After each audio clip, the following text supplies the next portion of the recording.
Hello, it says I'm live. Welcome. So, today is a special day for me because I hit 100 subscribers. Actually, I have 108 now. And so I am doing my Ask Me Anything questions.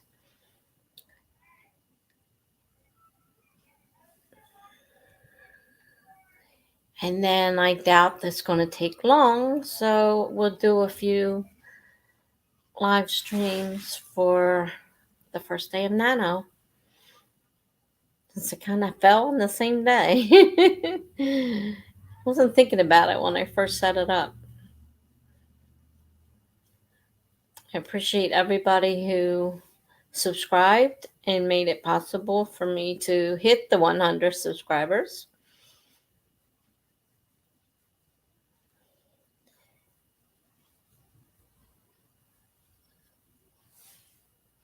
If anybody has any questions, just type them in the chat. Just put question in front of it so I know it's a question quickly. I mean, it's probably not going to be that busy, so I'm probably be able to keep up with them, but just in case.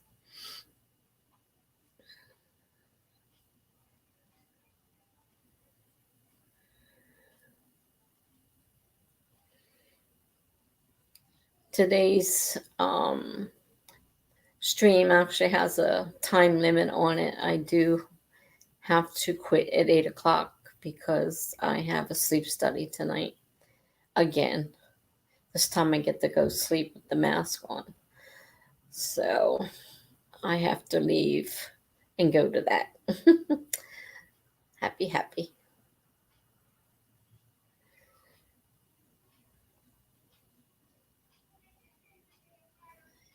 I had someone ask me a question the other day.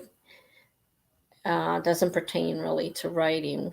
We were talking about family, and they asked me if I had any siblings. And I do have siblings. I'm the oldest, and I have a younger brother and a younger sister. So we are the smallest family. I came from huge families. All my cousins, I mean, they were all 5, 6, 7 children in each one, and we had 3. But from then on, the families have all gotten smaller. So, we started something. I had 3 children. My sister had 2. And our children have just a few we have a few grandchildren each. So the families definitely got smaller. Hi, BH. Hi, Mr. P. Nice to see you guys. Hi to Mama.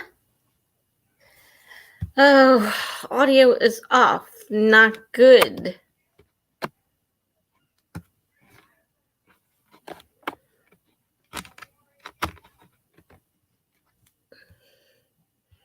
Is it still off?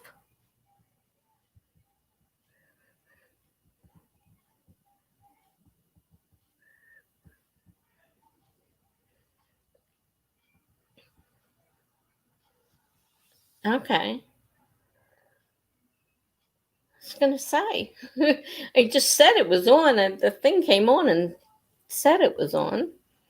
Okay, you can hear me.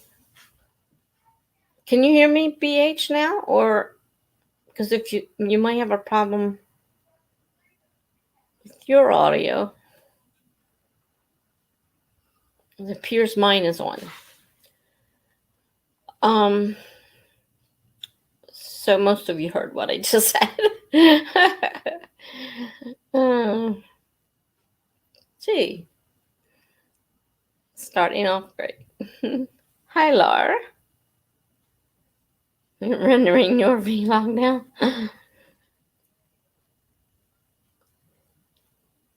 Well, I asked for questions. I didn't get much in the way of questions.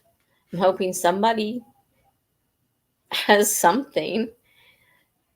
I mean, not that I wouldn't mind not answering them, but the whole idea is to answer questions.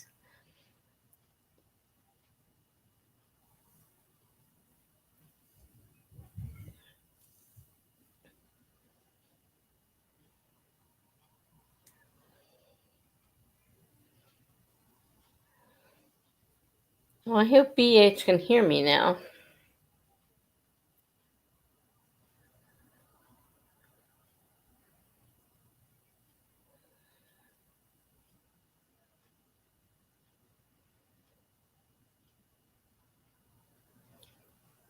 So,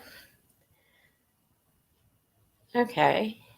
If nobody has any questions, I guess I'll just have to talk and answer questions that perhaps people are interested.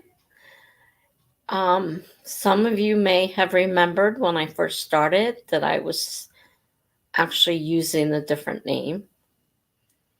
My very first videos were done under Teresa Smay, and that is my legal name. I took on Tessa Dean as my pen name.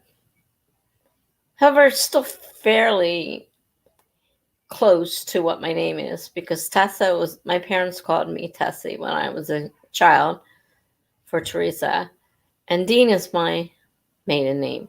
So I just took my maiden name back, which I didn't do when I got divorced. Okay, Lars asked me, what is my favorite genre to write?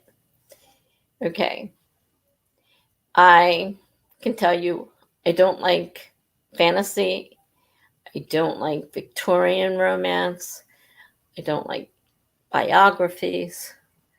Not real big on sci-fi, but some sci-fi is okay. So now when I write, I will write either, hi Jules, I will write either mostly short stories so they can deal with anything. Right now I'm doing a thriller and I'm finding it fun. I'm just finding it difficult. So I'm also struggling with it at the same time. So I don't have a favorite genre that I write in. I write what I feel at the time. And Jules is asking me if I'm writing a memoir. Yes, I have started my memoirs. Part of them are on my blog. I actually posted some of the chapters of the first section I was working on, which is my marriage during military years. And so I posted about 6 of the, I think there's like maybe 10 chapters. I posted 6 of the chapters on my blog. And the link to the blog is at the top of, if you look at the top of my screen, you'll see the link. Okay, let's see. We got, hi, Amanda Stevens. Do you find it hard to stick to a streaming schedule? Most of the time, no. I do have one set, and I do occasionally add a few extras. Like today's an extra. Today's not my normal streaming time. But I don't find it that difficult. I mean, it's hard to find a time when nobody else is streaming. So if you're looking for time when nobody else is streaming, that's a little bit more difficult. So from my end, it's not hard to stick to the schedule. It's just hard to find the schedule that nobody else is streaming in, especially now. And the more people we get, the more people are streaming, because the new people are starting right off and streaming right off the, whereas it took me a while before I started streaming, everybody else is streaming right away. Okay. So, Jules asked, what made you decide to write a memoir?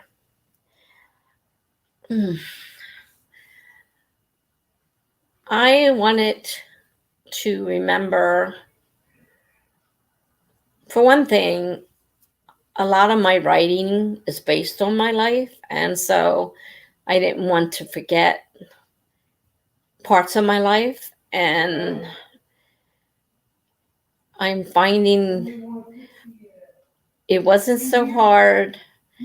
I am sorry, my neighbors are yelling in the hallway, and they're only a few feet away from me. I apologize. Um, so I didn't want to forget things. And it is um, getting harder. So that part of my life, I remembered a lot of. But I noticed when I tried to write from my childhood section, a lot of that's going. And I don't want to lose that. So I started writing my memoirs. And I wrote a lot of them as short stories because a lot of them were kind of like funny, and they fit into short story formats. So I just continued writing them to try to keep my memories alive because they are going. And the older I get, the more I forget. It's getting harder. Definitely harder. All right, BH swapped to computer so she can hear now. Okay, good. Okay, Laura. Laura Nettles asked, do you ever have dreams that inspire your writing? I have had dreams, mostly nightmares, inspire my writing.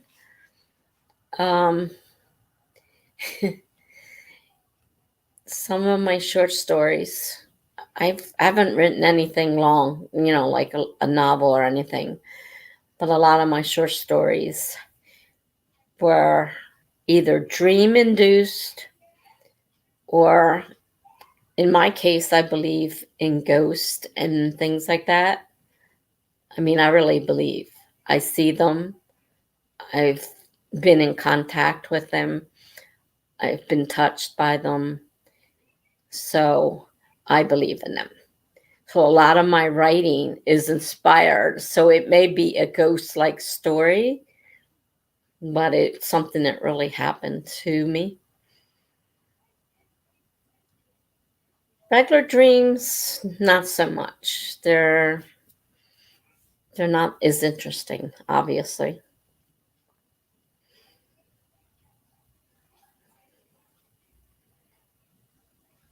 I mean, most of the people just assumed I was writing a made up story, not realizing I was really writing something that happened to me, unless I put it on there. Sometimes I put on there that it was nonfiction.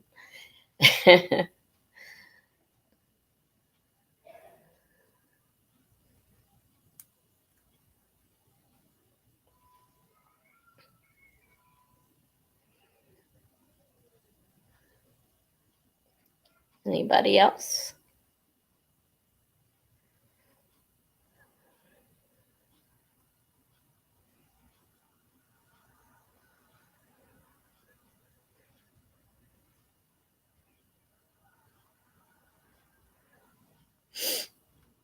This may not be so hard after all. I wasn't sure how many questions I was going to have to worry about answering.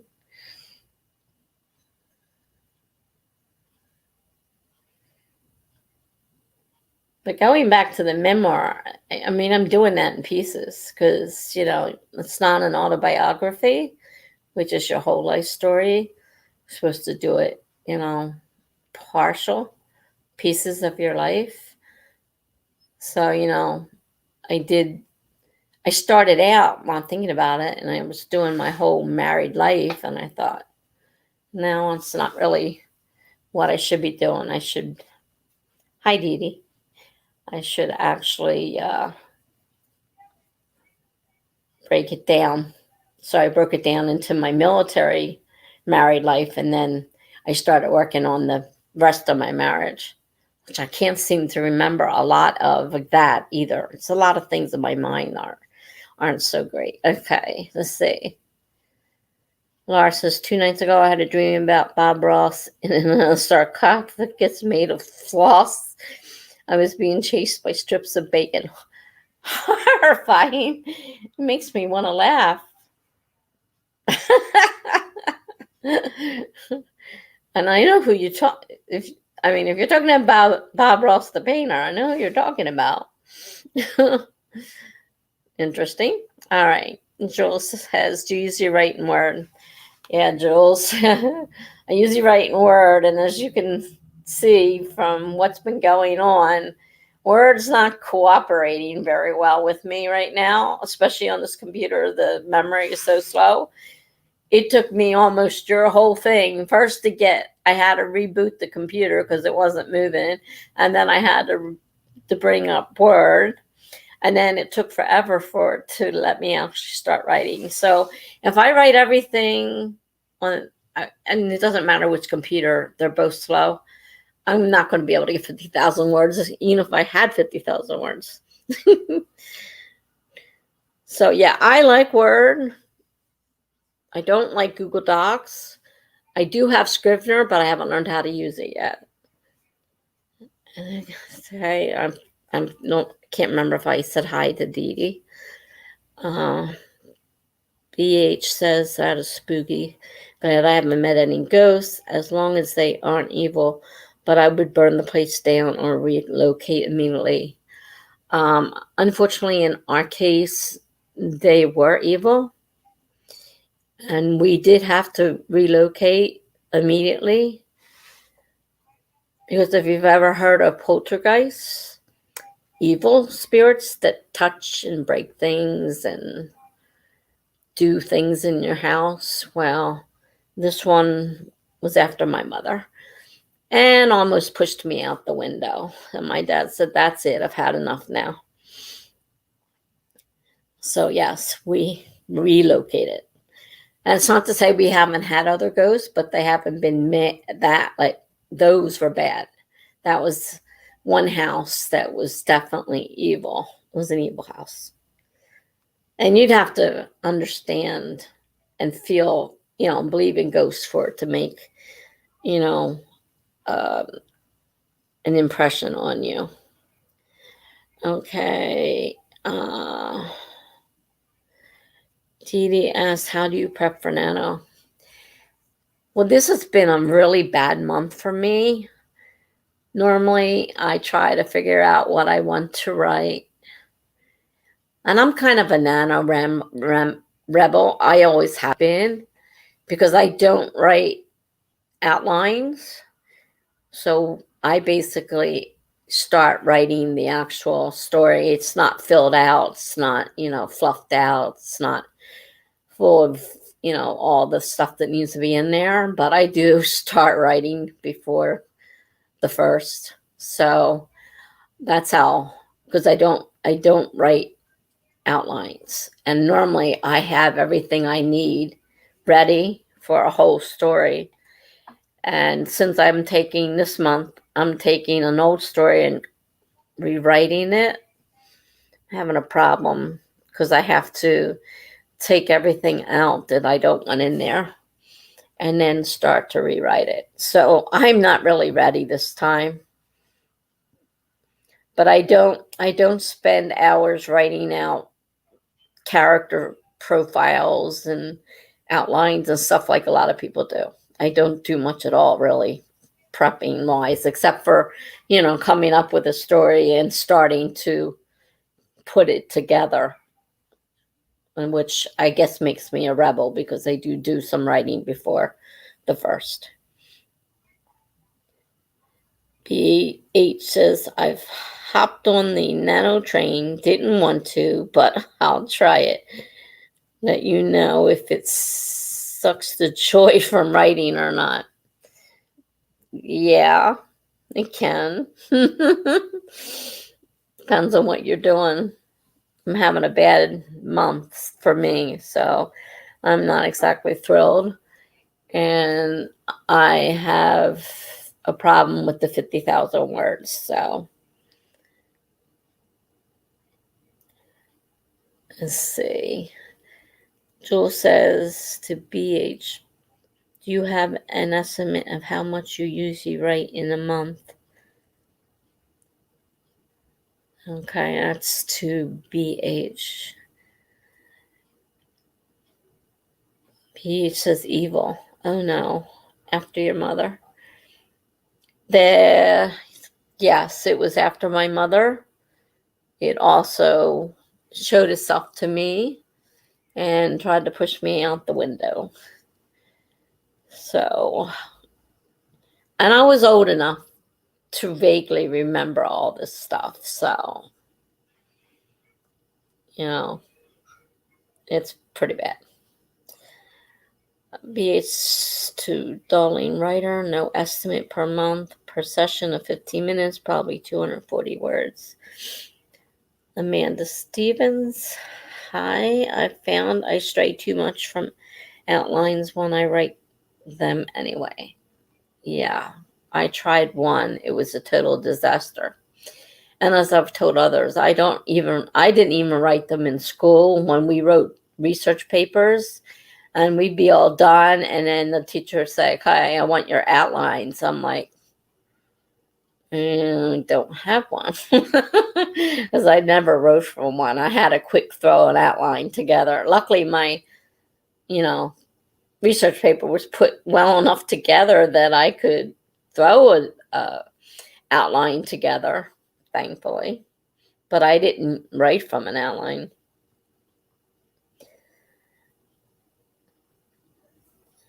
Let's see, Jules says, I found that NaNo just helped to get me writing more than my usual. Last year was the first year I actually won. Oh, wow.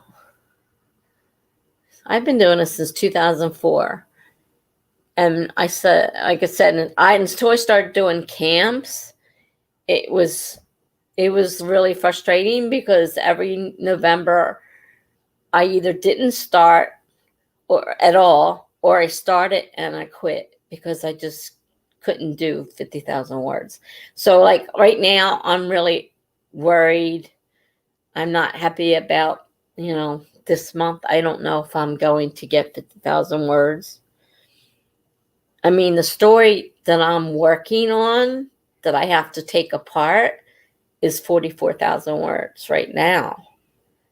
But I've got to take some of that out of there. And if I take it out of there and I change the story and start and write an actual end to it, I might maybe get to it.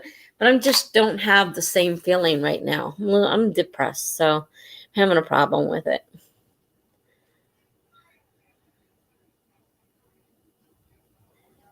Jill says, I also wander off of my outlines, so most of my outlines are extremely vague.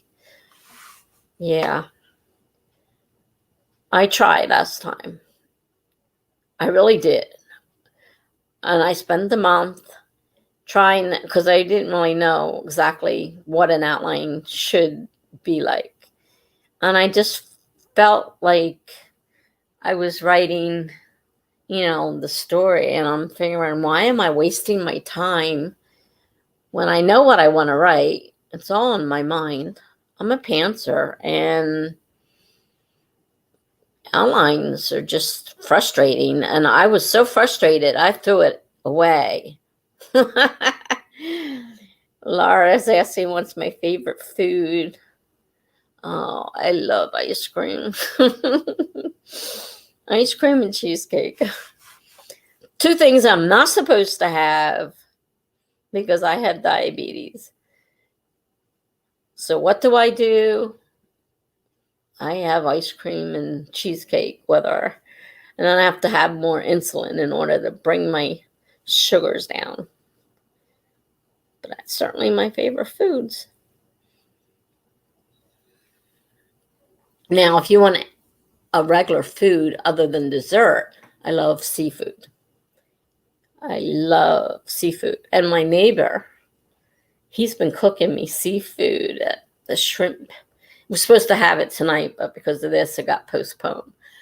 I missed last, and I was supposed to have it last week too, and I missed it because I ended up going out for, my kids took me out. So I love seafood. BH says, I write a few paragraphs first. If I like it, then I turn it into a novel. Few paragraphs like it, then I outline for a full novel.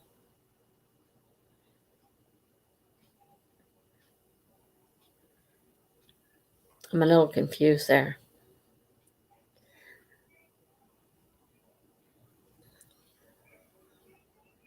My guess is, though, you outline, obviously.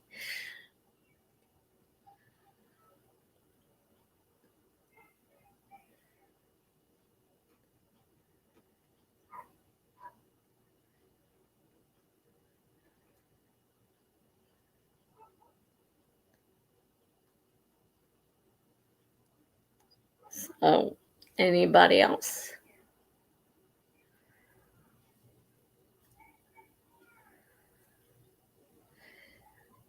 Like I said, this one is a thriller, which I wrote it first for camp.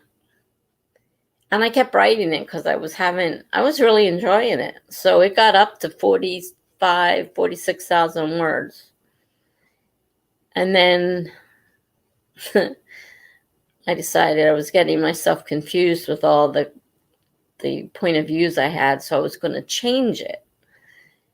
And then I decided I didn't really like what I was writing, and I thought maybe it wasn't right.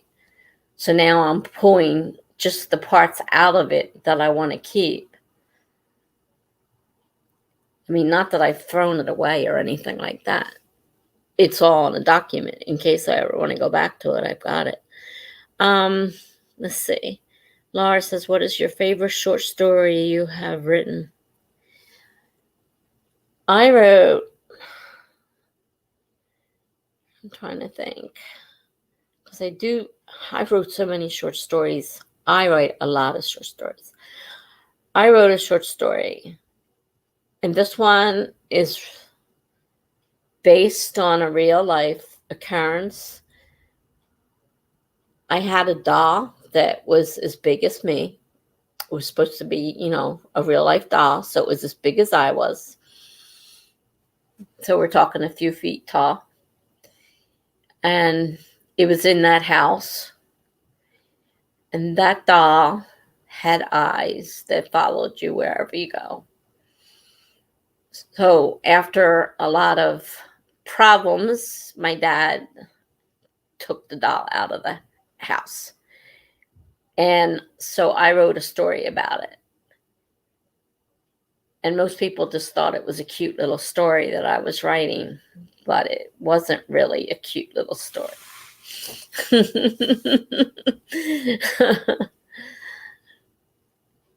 It's still like that one.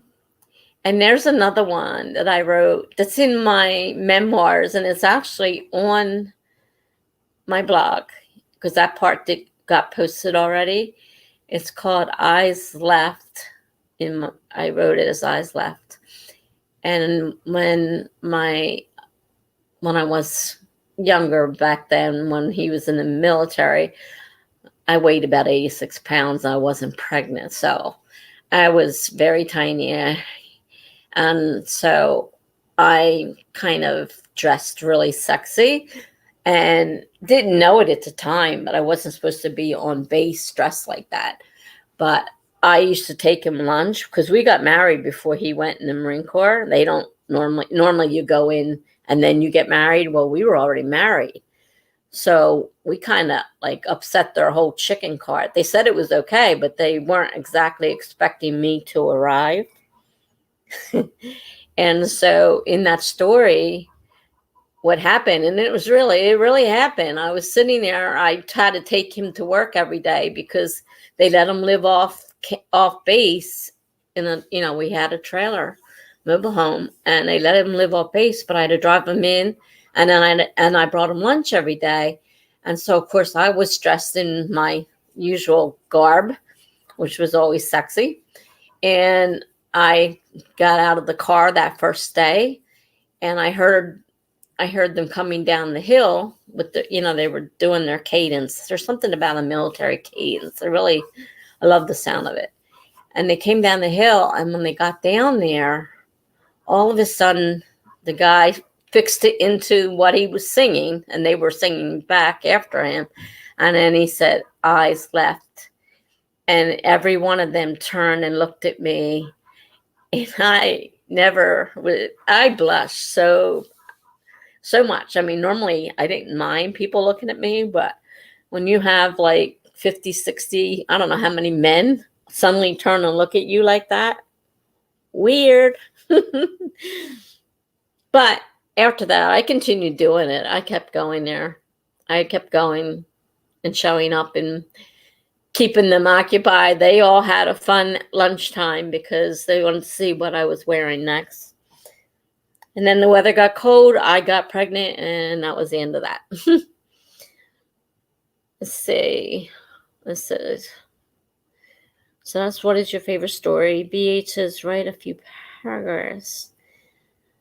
If I enjoy the paragraphs and I continue to write them, then outline them, write more. Okay. Maybe I read that. BH says, all right, you're a plantser. You do both. BH, creepy doll. Oh no. I'd be a ghost target for sure. I'm afraid of everything. No, you can imagine. I've got tons of stories. A lot of them are in my writing. I mean, I use them. Besides putting them in my memoirs, they were already written on my blog as short stories. They make great short stories. And like I said, most people thought I was just writing a story. They had no idea that I was writing true life.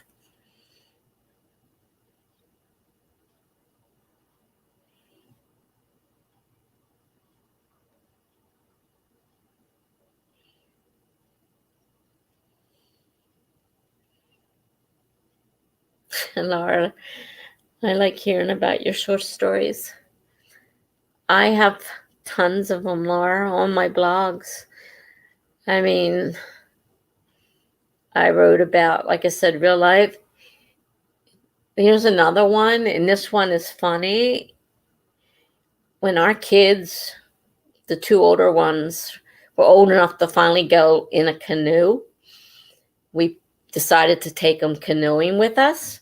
So, of course, they had life jackets on, obviously. They were little kids. And they each had a bottle of soda. And they got in a canoe. They weren't sure about it, but they got in a canoe. And I am terrible with canoes, and I was always running us into the bushes. And I was the one who ended up in the bushes more than anybody else, but I got yelled at by my ex-husband all the time for running us into the bushes. So the one thing when you're canoeing is don't lean to the same side. But you can't tell that to two little kids. They weren't very old. So we went into a sticker thing, and we all leaned the same way, and the canoe went over. Now, I've never flipped a canoe before. I mean, it shocked me. But I'm like, oh, my God, the kids, And I turn around because I was in the front. My ex-husband was behind us, and he's trying to grab a hold of the one kid. And the other one, you can't see her bottle of soda's up. She wasn't dropping that soda. It was sticking out of the water. She was holding it up. I mean, her head was up, but that was all that was out of the water and the soda. She was holding it up in the air. It's like, I mean, everybody was laughing. And then, we finally get everything picked back up again. The kids won't get in the canoe. And now we're in the middle of the woods somewhere. The kids won't get back in the canoe. It's like, you got to get back in a canoe. We got to go home. You can't leave you here. You can't walk home from here. You've got to get back in a canoe. And we had quite an argument. And eventually, thankfully, we had friends with us because they finally agreed to get in our friend's canoe, even though they weren't too sure about them. They did finally get in there, and they didn't want to canoe with us anymore. No more. I mean, we never fell over again. That was the one and only time that we did that. BH says, them short stories be keeping people awake based off real events. Well, I'm sorry if I kept you awake. Don't think about them. I lived them. I wrote them, but I lived them too. BH says she's never been in a canoe. Canoes can be fun, but I am not very good at paddling them. So we were always in the bushes, and we were always having arguments. And I'm like, why don't they just put a divorce court at the end of this canoe thing? Because by the time everybody was done, they were all fighting. Well, you don't have to swim. You can put life jackets on. That's what they're for. You could still go in a canoe and just wear a life jacket.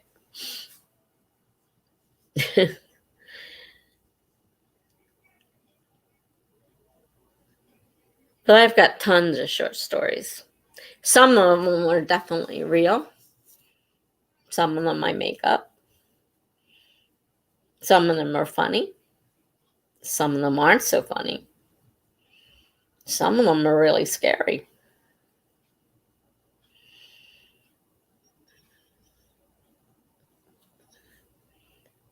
BH says it's only 4:30 p.m., but I am thinking about creepy dolls. It's all right. Well, I'm sorry.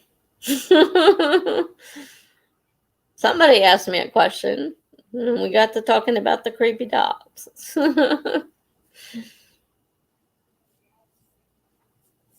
I can't remember what it was called. It's in my one of my blogs. But I write a lot of stuff about my life. My life has been wild. So I have plenty to keep me writing short story stuff, for sure.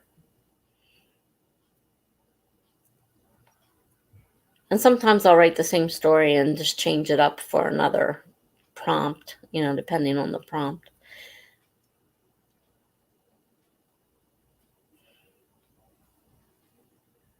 And I use, like I said, I usually tag them as nonfiction so people know that they're real life.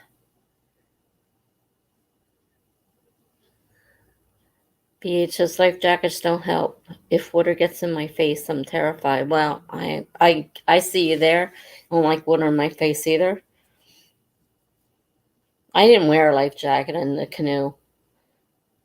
I mean, they kept telling us we're supposed to, and they made sure we had, the cushions in there.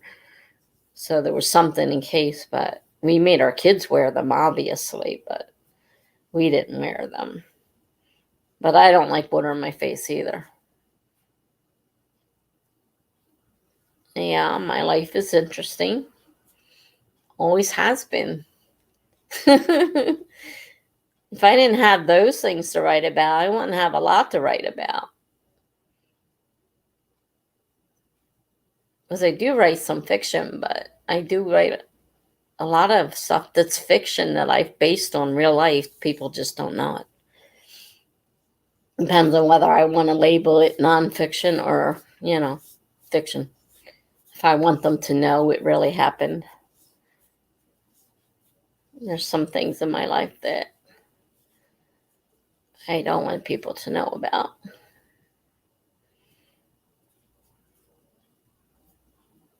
But I've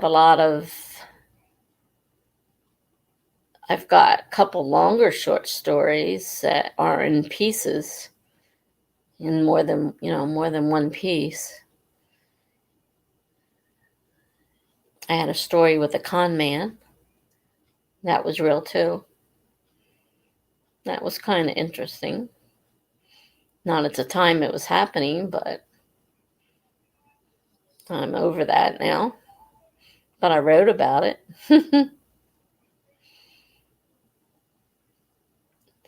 Anybody else have anything?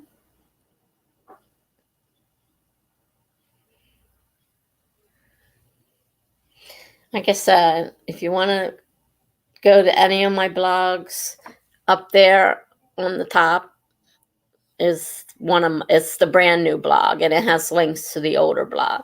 If you want to read my short stories and poetry, they're on there. And the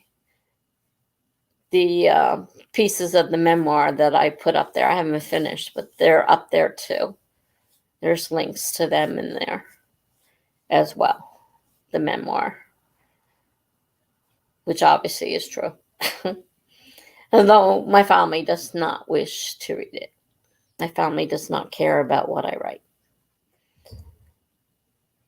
A con man, yes.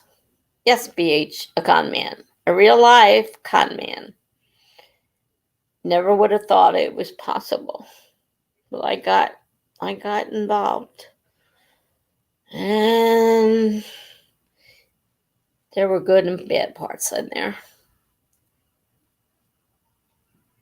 I mean, it wasn't a total disaster. I got my son back, so I won't say it was a total disaster. I lost money, yes, but I got my son back, so yes, I was conned. He was eventually caught in another state, but he did not have to pay us back, so all the money he got from me, which it's a long story. He was using the money to be generous to everybody. And he was giving my son all the stuff, expensive stuff. But I didn't realize that I was the one who was paying for it in the long run. So, in the long run, I was paying for it. So, yes, he did con me. And I went to the trial. BH says, oh no, well, at least you got your son back and he was caught. Yes, I got my son back. He was caught. And I don't know what happened to him after that. And I don't rightly care anymore.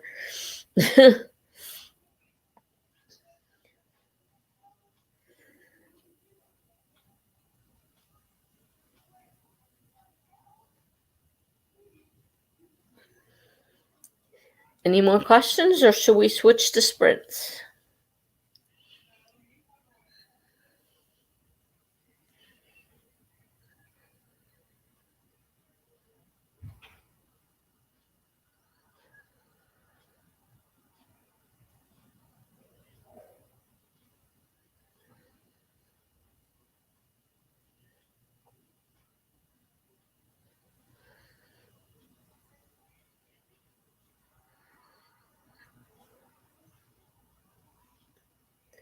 Yeah, I forget them. I forget them to a point. Can only forget so much.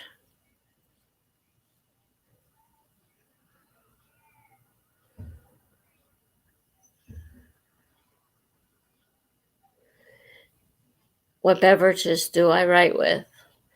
I usually drink just water. I have to be very careful. Now that I'm on a water pill, plus I have to watch how much liquid I take in. So I'm on restricted liquid and a water pill. But I have to take so much liquid in, I guess, in order to keep the kidneys working. I have a problem with my kidney shutting down. I also have congestive heart failure now. So no sodium, and the water has to be restricted, and obviously no, preferably they don't want me drinking soda, and I can't have a lot of juices and stuff because they got so much sugar in them. So mostly what you'll see me is drinking is water. Not that I want it, and I don't drink a lot of it because I have to watch how much I consume. And it's a fine line to walk. I used to always drink soda. It was nonstop soda all the time. But I can't do that anymore. Dee Dee Kitchell says, do you have a writing ritual? I don't have my glasses on. No wonder I can't see what it says.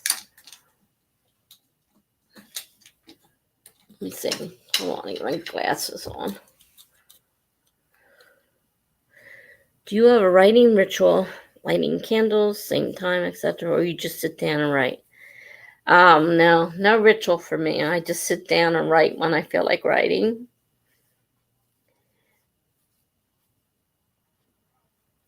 BH says I drink water usually too. Thinking about hot chocolate though. Oh, don't get me started on the hot chocolate. Hot chocolate with tons of whipped cream. Oh Lord. So sorry you have kidney problems. I can't have pop either. I have a stomach condition. I have a lot of conditions right now. Jules says I'm going to head off for making dinner. I will hopefully be back soon. Okay. Well, thanks for stopping by and thanks for being part of my 100 subscribers. And I will be here to 8. Like I said, I do have to go to a sleep study. So I will be here to 8. Today I have to watch my time. Normally I don't worry about it. I just keep going. But today I have to watch my time. So I'll see you later. And thanks for coming.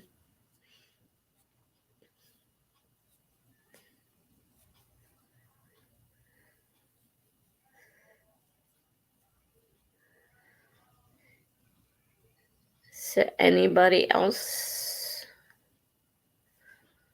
Like I said, I planned on doing sprints at the end because I figured questions wouldn't take too long.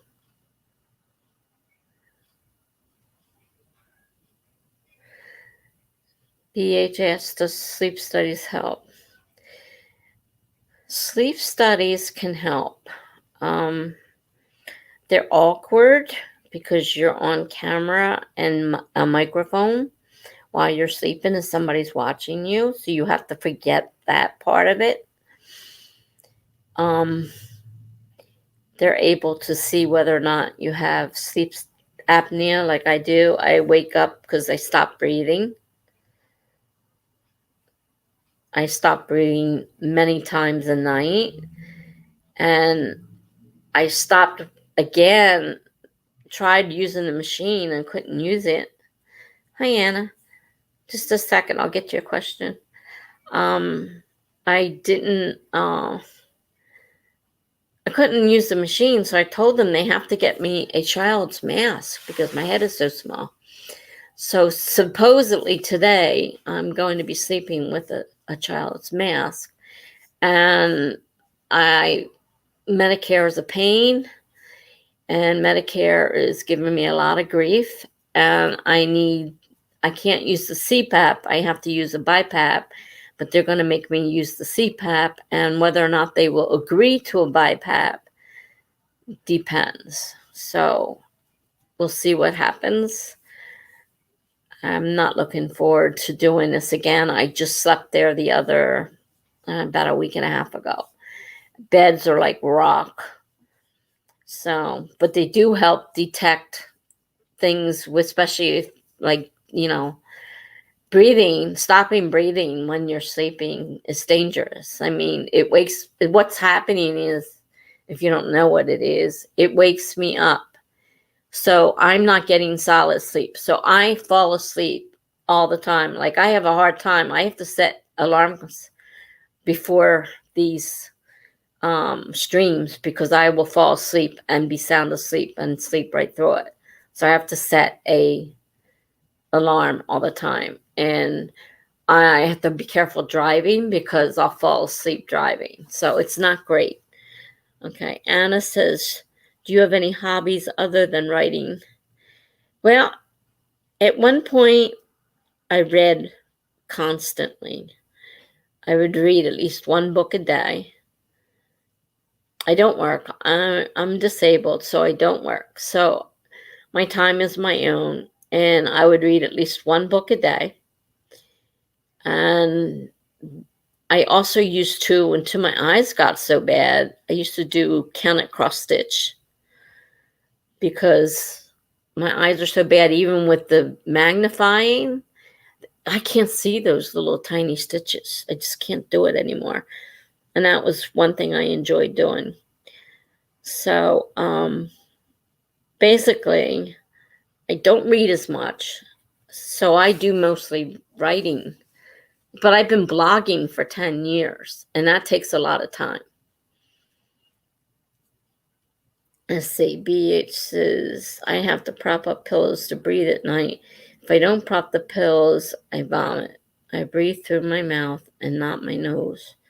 Might need help. Watching you sleep is creepy. Yes, I would suggest talking to a doctor about that because you could choke on the vomit. And I wouldn't take a chance if you don't have the pillows propped just right that you wouldn't vomit and choke on it. Not, I definitely would say talk to your doctor about that one. BH says, I'm not trying to be gross. Hey, there's all kinds of stuff out there. Dee Dee says, thanks for answering our questions. You're welcome. BH says she used to read constantly. Books are expensive. I have a ton of books on my Kindle. You go to BookBub, and you can get a ton of free stories if you have a Kindle. And you can use Kindle on your phone. You can use Kindle on your computer, and you can get tons of free stories. You don't have to buy them. And of course, libraries. So they're opening up more. You might be able to get to a library now. I think they're starting to open up again. Anna says, cool.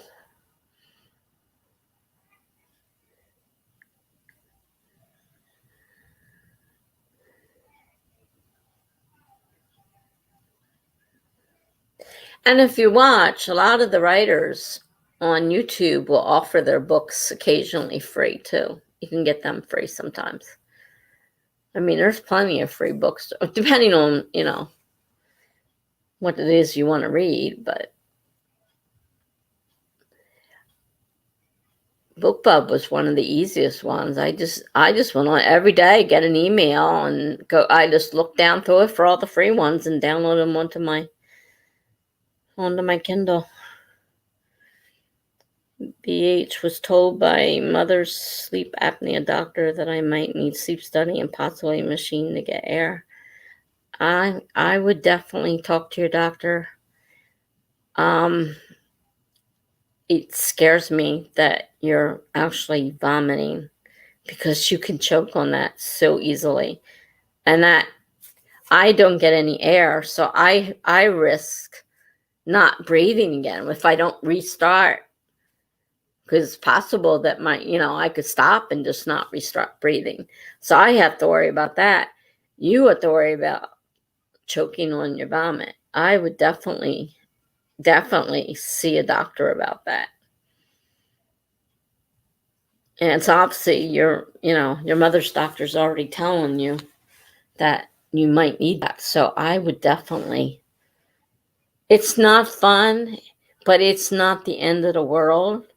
And if you're tired enough, like, I don't think about the fact that they're watching. I mean, it's not like there's a big camera in the room and it says, hey, I'm here, I'm watching you. It's kind of weird when the voice comes over the mic and starts talking to you, but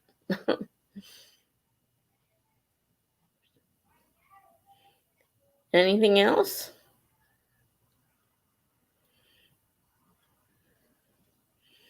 We got about 2 hours right now to sprint if you want to.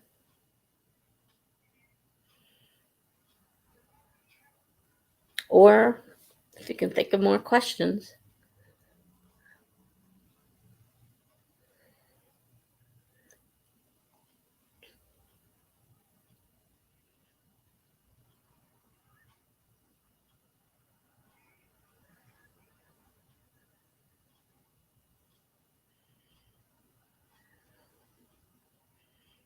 That's good, BH. I feel better knowing that you were going to see a doctor because that really is serious. With the pillows propped up, you don't, but Mom said it's not good for my back. It probably isn't good for your back. But some people have to sleep that way because they can't breathe for whatever reason. I would see the doctor. Not during these crazy times, though. Well, I don't have a choice. I can't take this anymore. I'm not able to stay awake. And it's dangerous, both driving and the fact that I may not wake up one of these times when I stop breathing. So I can't ignore it. I mean, yours is a little bit different because you're vomiting, but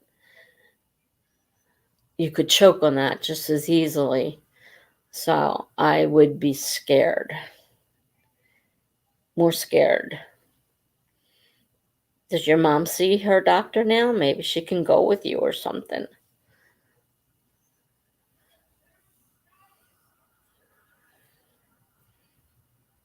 I don't like it, but I do it. I do what I have to do.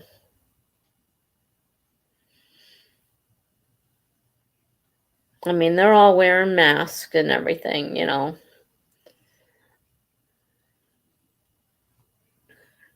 I mean, you can't wear one when you're having a test done because they stick all those little electrodes to you, so.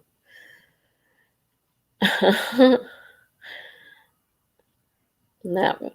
Tonight I should not have to worry about electrodes. I've just got the machine to worry about tonight. And of course it's cold out, so I have to, normally I would just wear my shorts and sleep in them, but I have to, it's too cold outside tonight to wear shorts. So I have to wear pants and change when I get there.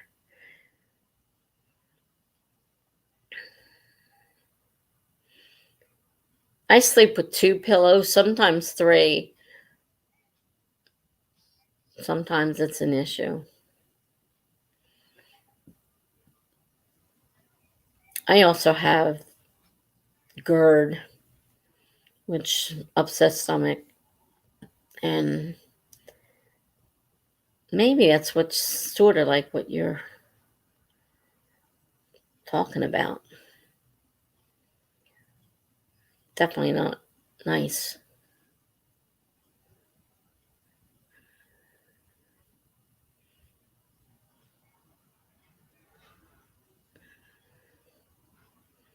Okay.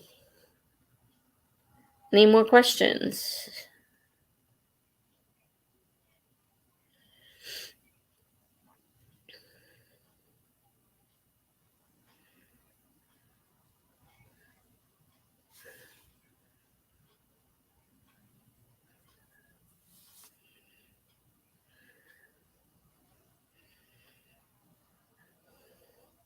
Well, the breathing problems rooted at the stomach problem.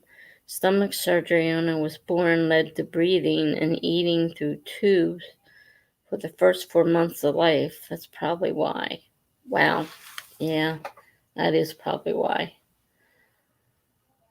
What is my current project? I am doing a thriller.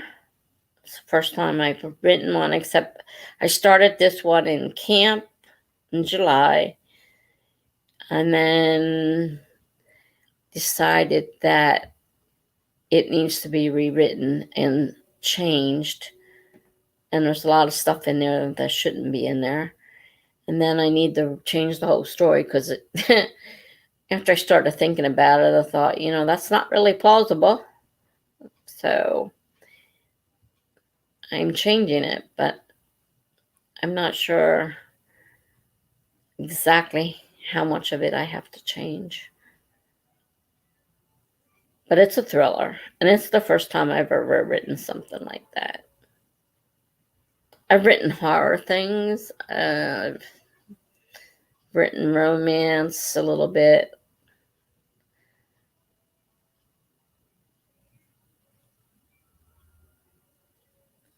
I've written some just plain old fiction stuff.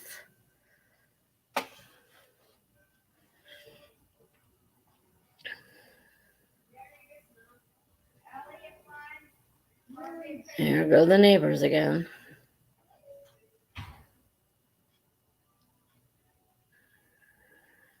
I live in a high rise on the 6th floor. All the apartments are close together.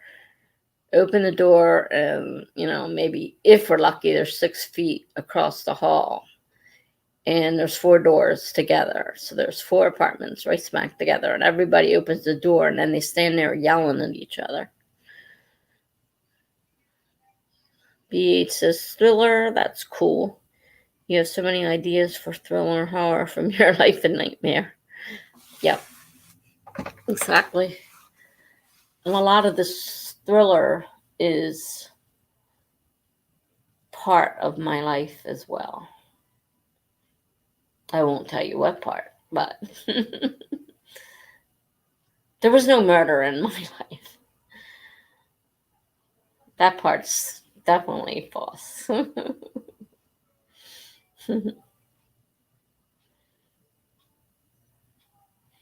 I don't know much about. That's the thing is that, I had to do a lot of research for, the police and all that stuff. I don't know how all that is handled. I've never been through all that, a police investigation. Well, I can't say I haven't. Somebody attacked my kids when they were little, and we did have to go to their trial. So I know a little bit about trials.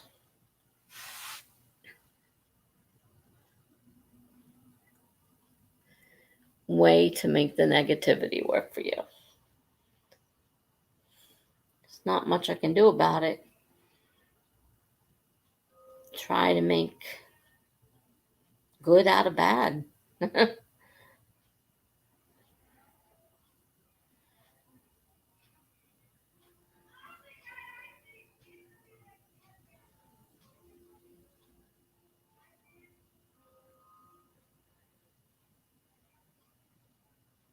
It's amazing how many stories I have written from things that have happened in my life. And you could take one little piece and make a bunch of different stories. Just write it differently. But I always tell people, when you're looking for stories, look in your life. Listen to people talking around you. Listen to your friends talk. Be surprised. Be surprised the stories you can come up with. And then, like I said, I do a lot of prompt writing. So I either have words I have to write from or a picture I have to write from. That's also another way. Attacked my kids. Yes. My ex-husband almost killed the poor. It wasn't the guy that did it, but he fit the description. And my ex-husband, he was my husband at the time, I called him and said, what happened? And he tore out of work. He's flying down the thing, and he's ready. He sees this guy standing out there, and he's getting ready to run him over. I'm like, what the hell are you doing? It's not him. He's waiting for his kid. Everybody around here is waiting for their kids because of what happened to our kids. Oh. He's like, oh. Like, yeah, oh. They're all worried about it. Hi, Chocolate Witch. We've been doing questions for the Ask Me Anything. If you have anything you can think of offhand. Hi, Bethany. We've been chatting about questions for an hour now, so if you guys got anything, things kind of slowing down.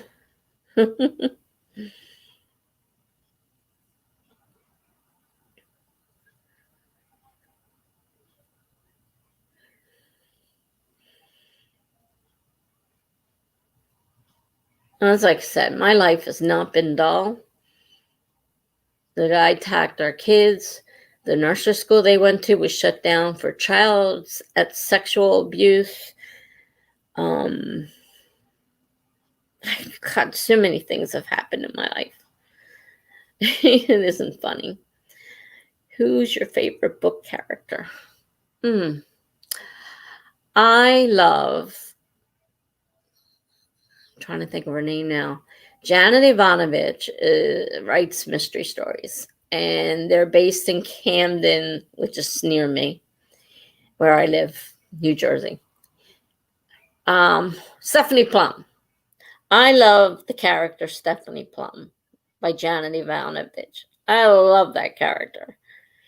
And I've read all, and there may be a new one. I'll have to check and see if she's got another new one out, but I think I've caught pretty much up to all the books. So cool. Okay, let's see. That's my favorite book character. Favorite color.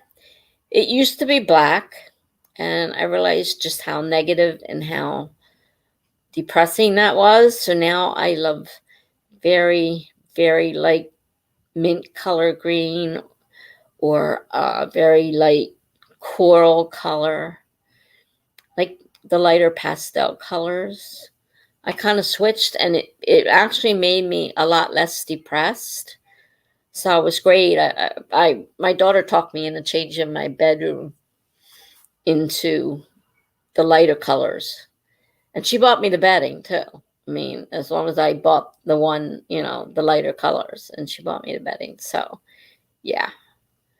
So those are my favorite colors. Let's see. The coolest place I've lived. Well, you missed the haunted house.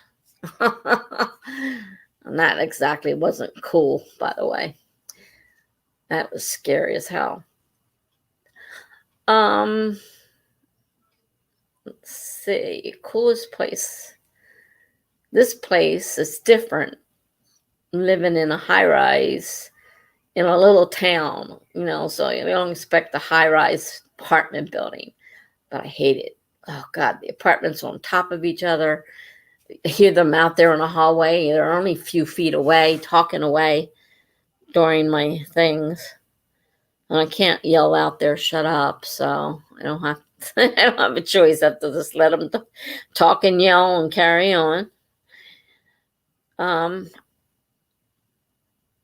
Coolest place we ever lived.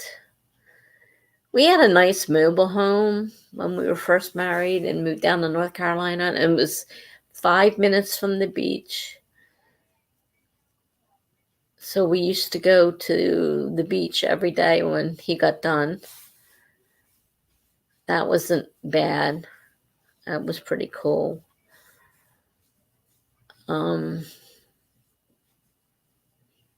Rest have been, just normal stuff. Let's see. Favorite horror movie. Favorite horror movie. I think they were asking me this the other day.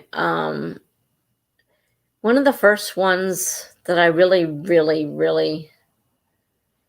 No, I can't say that because the first ones were like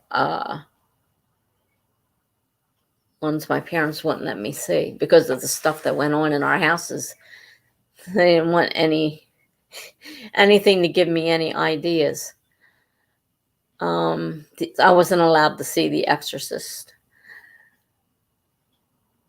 Favorite horror. I say after that would probably be like The Shining, Stephen King. I like the movie It. I like the movie The Stand. They're all Stephen King. I definitely love them. Any of the Stephen King movies I liked.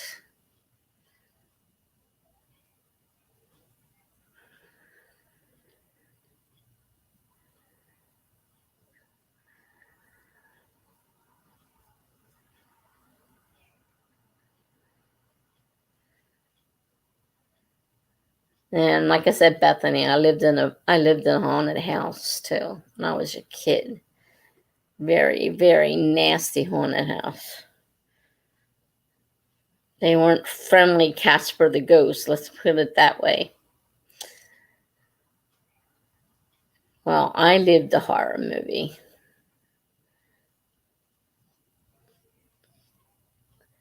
I haven't seen anything here. My dad's house had stuff, and then we had a couple other houses. I had one house, okay, on this house, I had a bedroom was upstairs. And when you came out of my bedroom, it was facing the mirror in the hallway. So there's no way of escaping this mirror. And I came out of my bedroom and I looked in the mirror and it wasn't me in the mirror. So I started screaming and about fell down the stairs trying to get away from that. And from that point on, I would not look in that mirror. I closed my eyes and felt my way around. So I grabbed the handle and moved down. I would not look in that mirror. What am I working on for NaNo? I haven't had a chance to watch your video yet. I am redoing the thriller I started writing for July camps NaNo. And I guess I'm kind of a rebel NaNo because I started working on it already before the first. And I'm redoing one that I already wrote. So I think that qualifies me as a NaNo rebel.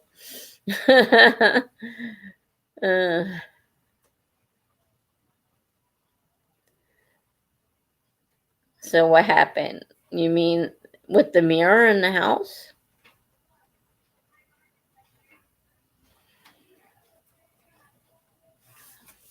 Yeah, I'd be terrified. I was terrified.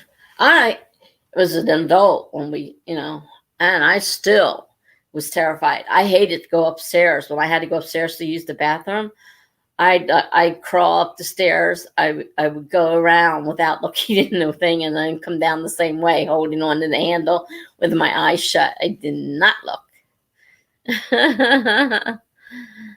The mirror, yeah. Something was in the mirror. It wasn't me. And I wasn't sleeping. It was during the day. I came out of my room. I looked in the mirror and I'm like, ah.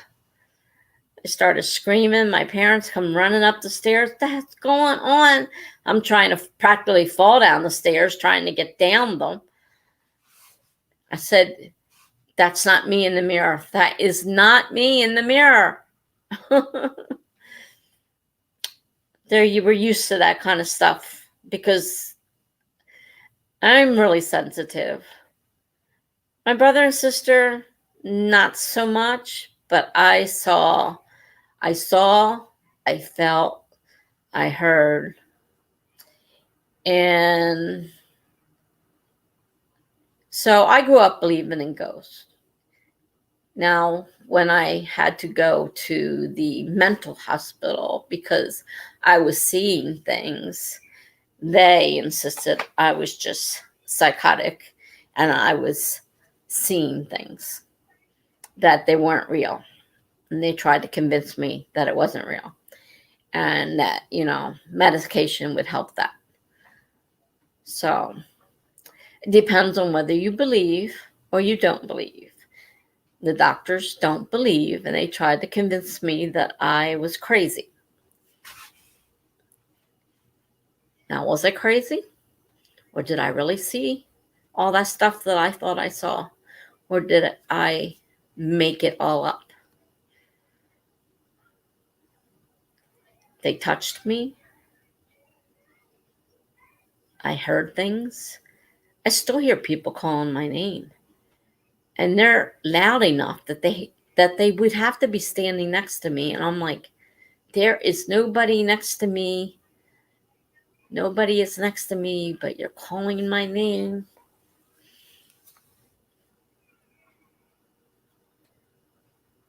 And there was one time I woke up.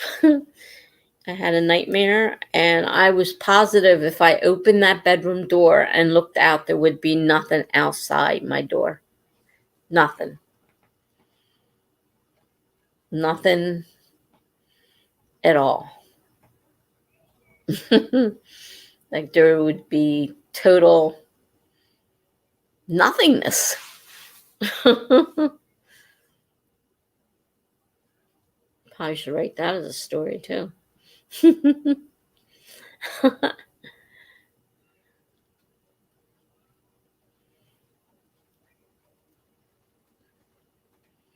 So, depending on how you think, some people think I'm crazy. Some people believe in ghosts and think that it's real. It's all in a matter of how you believe in it. And you know, I can't make people believe if they don't want to believe. I believe it's real. But I don't want to see it anymore. I really don't. I saw enough in my lifetime.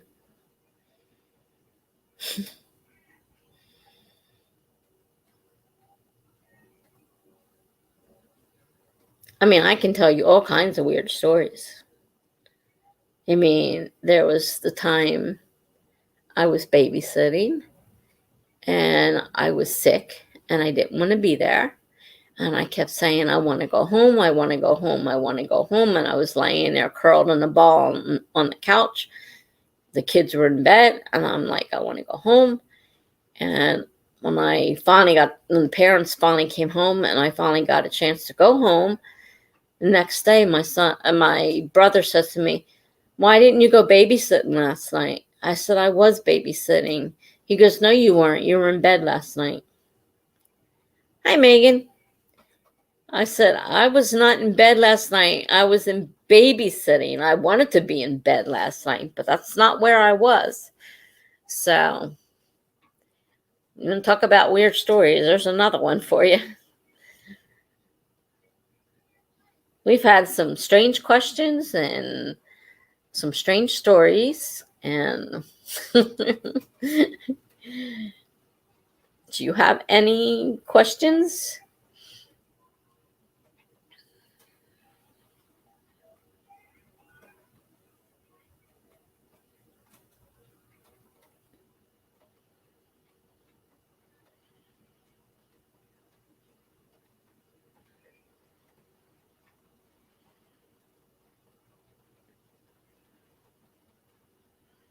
And again, if you weren't here, I thank all of you who were subscribers who were part of making it so that I made my 100 subscribers. I appreciate it. I'm up at 108 now, so it's still rising.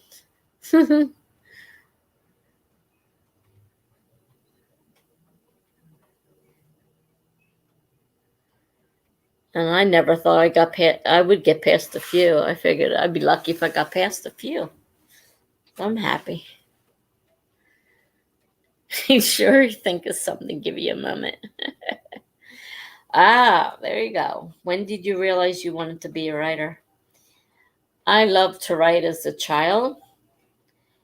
The first thing and the only thing that my mom kept, obviously, I was in 8th grade and I wrote a poem. And when my mom passed, my dad gave me all the books that she made, scrapbooks. And in there was a poem I had written in 8th grade. And I read it. And I thought, that poem's not that bad. Not bad for 8th grade. By the time I was in high school, I loved writing. And we actually had everybody's going to laugh probably. We had a creative writing course for the supernatural. It fit perfectly into my lifestyle because I've just told all of you guys tons of stories of what have happened to me over the years. We had a supernatural literature class and we were writing. So I started writing it in high school.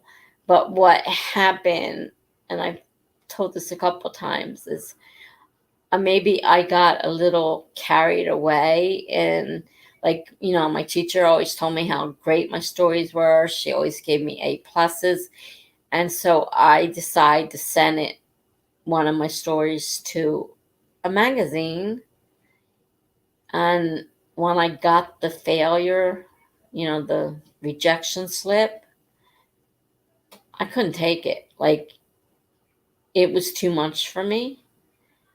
And I stopped writing for like 30 some years. 30, let's see, 20, 50. 30 to 40 years, I stopped writing. And if I did write, nobody got to see it. Nobody was allowed to see anything. Good night, Dee Dee. Thanks for coming. So, I don't know whether, I just, I shouldn't have done, I shouldn't have done it, I guess. But, the teacher kept saying how great you are, and, giving me A pluses. And so, like, I got it in my head that I was a great writer. And so I sent the story. But when the rejection slip came, it freaked me out. I couldn't write. I stopped writing. So that's why I feel like a new writer, because it's been so long since I started writing. I've been writing again for about 10 years now. And the first time I put my first story on the blog, and I had hit that button, I didn't know if I was going to be able to do it. And I sat there and sat there and sat there, and finally I hit the button. And then I went back and I peeked at it, and I'm like, oh my God, I got likes. I got people subscribed to my blog. And that brought my self-confidence back. And now I don't have a problem letting people read my work. And so I've been writing for 10 years and putting my work on blogs. And I love writing. I definitely love it.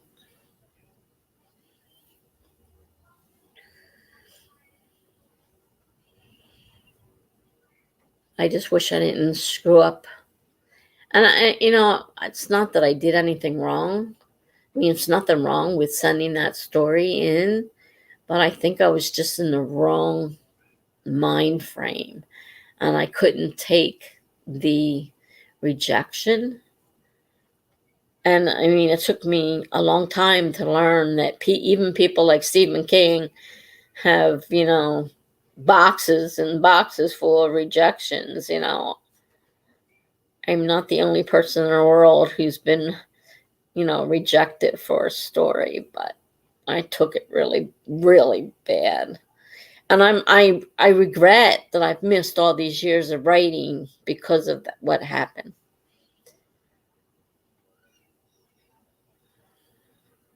So that's what happened there. Anything else?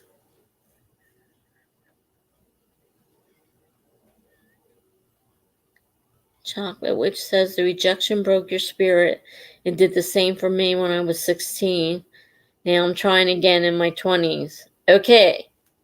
Good. Okay. Yes. It broke my spirit. Don't let it break yours. You're trying again. You can do it. And not everybody is going to love everything you write. And they don't have to. Don't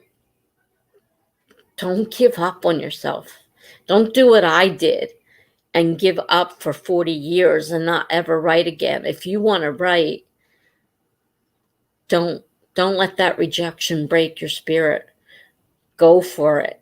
And just keep in mind that it could happen, but that doesn't mean that it's bad. Just because some person didn't like it does not mean it's bad. Don't do what I did, whatever you do. I can tell you that now because you're where I was, but I had nobody to tell me that. I had nobody to understand what I was going through. Okay. What are some of your publishing dreams? Well, at one point in my life, I had wanted to be published, obviously, since I sent my story in to the magazine. And I entered a contest for Writer's Digest, and I actually came in honorable mention or something. It was a really weird thing you had to write, and so I knew it was mine when they would talk about it, because I'm pretty sure nobody else had written the same thing I wrote, but they didn't put my name on it, but I was pretty sure it's mine.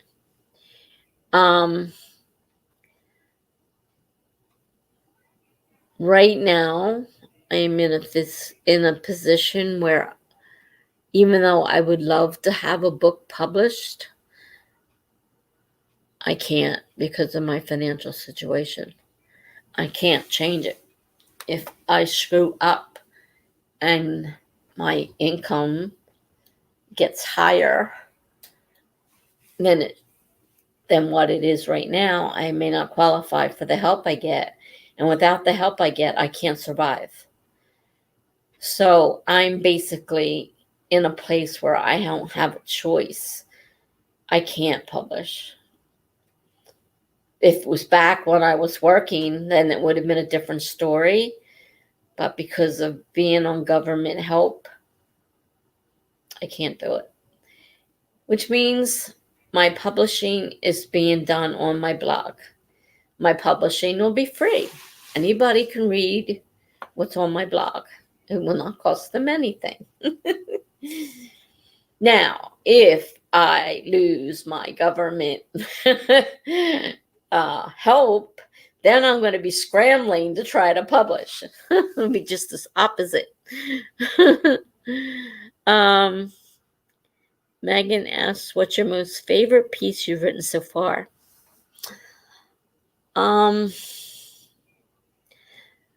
Well, back when I was a teenager, I had written a story that I really, really liked, and it had to do with ghosts and stuff in it. I did like that, but that, of course, is a child. I wrote that as a young teen, so it was kind of childish. It needs, if I was to do something with it now, I'd have to update it, obviously. But I would say, besides what I'm working on now, I really do enjoy this, but I'm not getting very far. I wrote a piece, and it was from prompts, and I started writing it, and I wrote the first piece, and it was it was kind of a childish young adult piece about these youngsters, young teens, probably around 17 or so, 16, 17. And I started writing it, and then she posted the next one the next week, and I'm like, I can continue this story. I like to do that. I like to take my prompts and make them longer than just 1 week.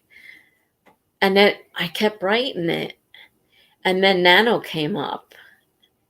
I'm like, I'm going to continue writing this. So I wrote the end of the story. And then I went back and wrote the beginning, because now it needed the beginning, because where I wrote it was in the middle. So I wrote it to the end, and then went back and wrote the beginning. And now it needs polishing.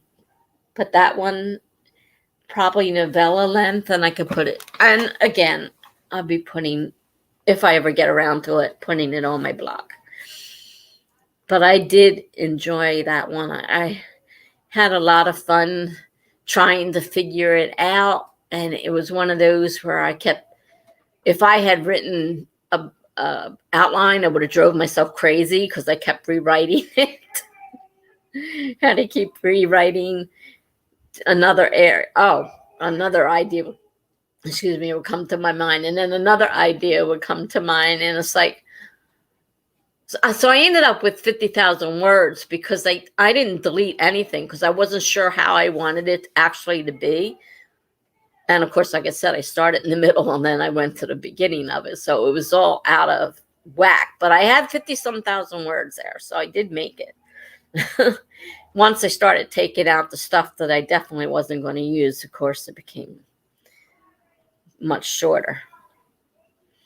But that was probably my really favorite one, besides the one I wrote when I was a child.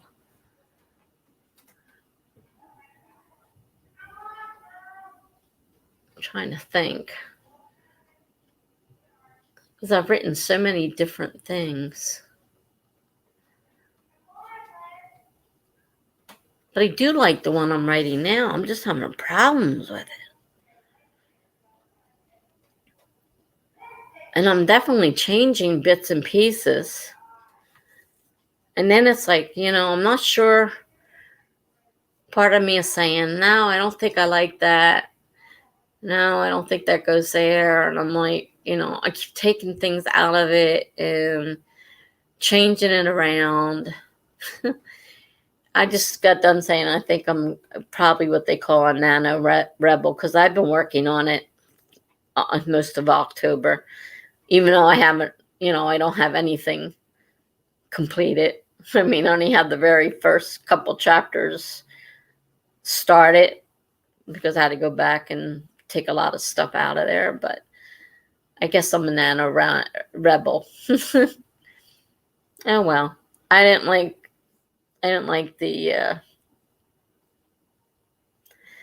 restrictions of the 50,000 words anyhow, so I'll be a rebel. My favorite author. That's a hard one. When I was younger, my favorite author was Stephen King and Dean Koontz. When I was really into the horror, they were my favorite.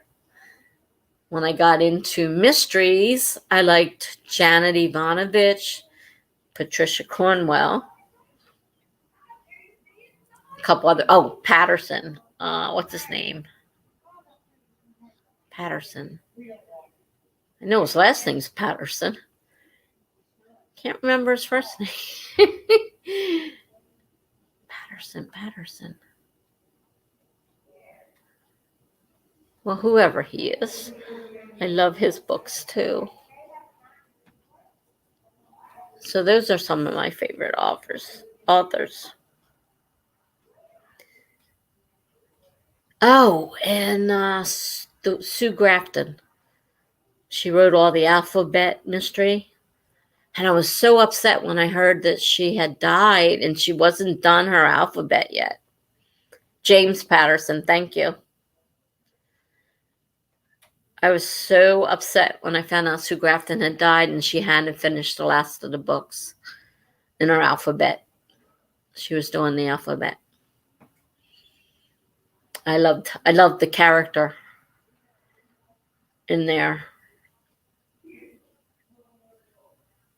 Because it's just kind of like Janet Ivanovich, like they're mystery, but they're kind of lighthearted. I mean, I like thrillers too, where they're really, hardcore, and then I like the lighthearted ones too. Yes, Chocolate Witch, I do write short stories, lots of short stories. So I was talking about a lot of my NaNo projects are short stories combined together into something else, into a more much longer piece. But I've written hundreds and hundreds of short stories just in the last 10 years. Because I do a lot of short flash fiction, like 100-word stories. And sometimes you might not realize it can be hard to take 100 words and try to make a story with a beginning, a middle, and an end and make it only 100 words. So yes, I write short stories, I write flash fiction, I do poetry when I'm in the mood. I have to be in the mood for poetry. Except for haikus. I can pop a haiku off in a matter of minutes. No big deal. But for regular poetry, I have to be in the mood to write poetry.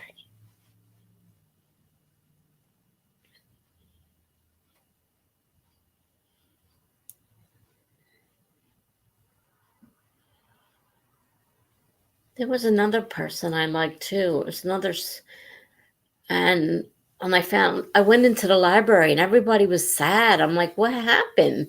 So I could see people crying and what in the world happened? And then they told me, I don't remember his name either. He had died. And I'm like, you're kidding me. I haven't even managed to get all of his books yet.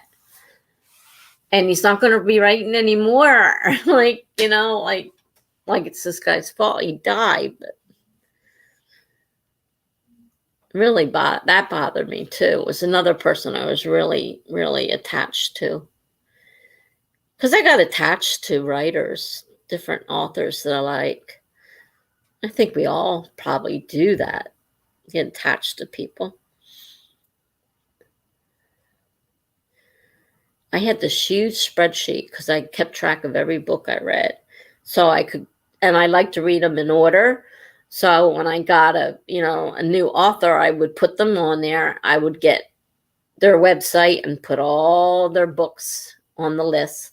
And then I would try to get them so I could read them in order because I preferred reading them in order. A lot of them didn't matter. Some series could be read out of order. Some have to be read in order, but I prefer to read them in order. Then I lost that spreadsheet. And right now, I couldn't remember who I've read or haven't. I could probably reread them all over again and not even realize it.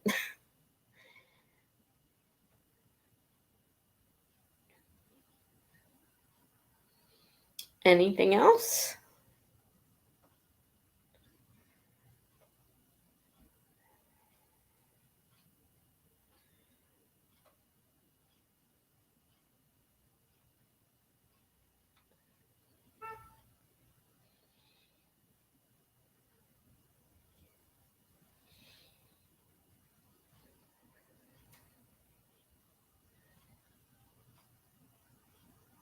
Like I said, I left time. If there's time, we can do a couple sprints if people want to.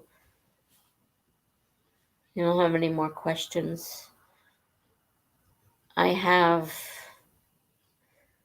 a little over an hour before I have to leave. Hi, Stephanie. What time of day or night do you write best? Oh boy, I'm a night owl. I am a night owl. I write best in the middle of the night.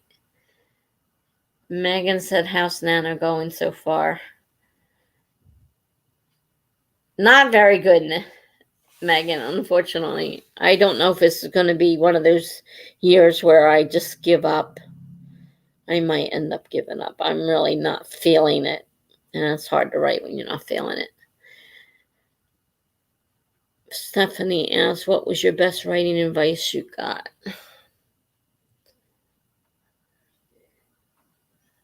Oh, it came too late. But the best writing advice I ever got was not to take those rejection slips so doggone seriously. Because it broke my back. I sent something in when I was a teenager and I was still in an impressionable age, and I got a rejection slip, and I quit writing, and I didn't write for the next 30 or 40 years. So I lost all that time I could have been writing. I've only been really writing again in the last 10 years. So don't take those rejections. Someone else just said the same thing to me. I think it was Chocolate Witch. And I'm like, whatever you do, don't give up. Do not. Do not allow it to break you.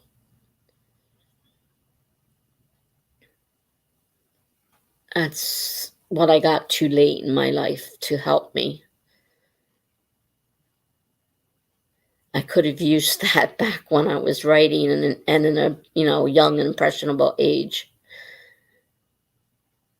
Because I was in my teens and it just totally broke me.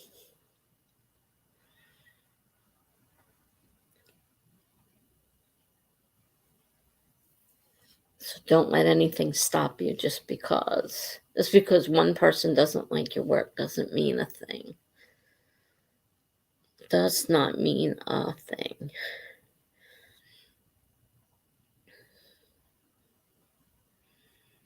Which is easy to say now. I've gotten over it. But it took all this time for me to get over it. It's terrible.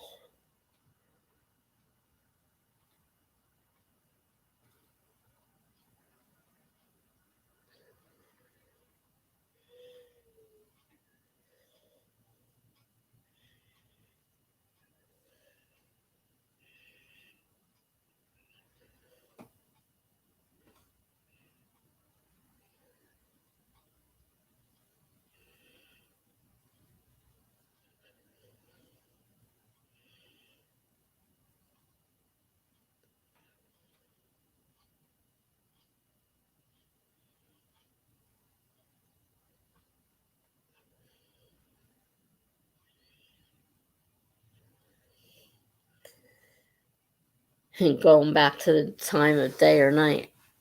Forget anything in the morning. I don't write anything in the morning. Unless you want to call 4 or 5 in the morning.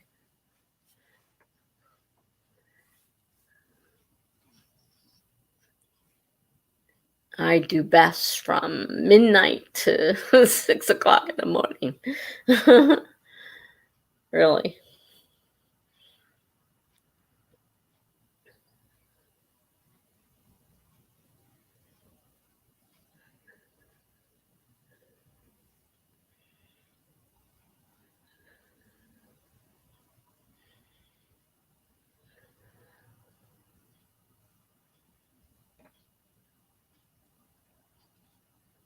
Anything else?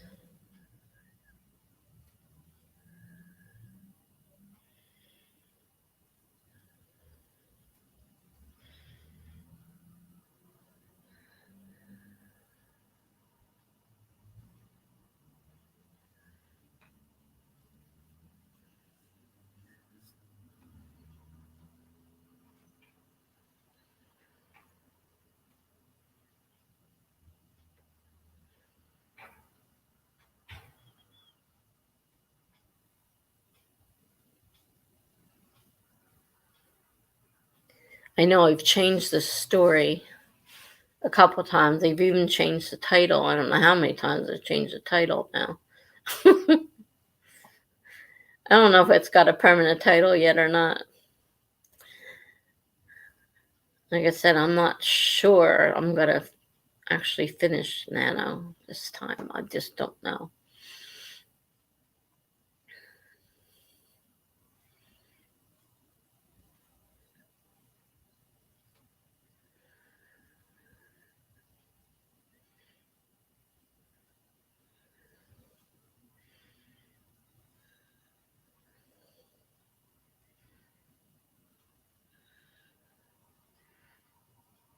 They've been watching a lot of people. A lot of people are claiming to be the NaNo rebels. So basically, I lump myself in with them.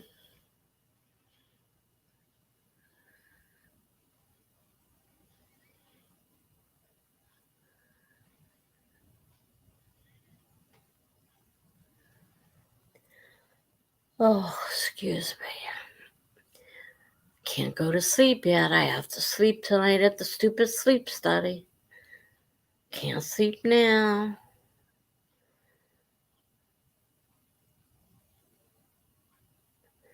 Where's the coolest place you've ever visited? For me, since I don't travel much, I would have to say the Bahamas. I love the Bahamas.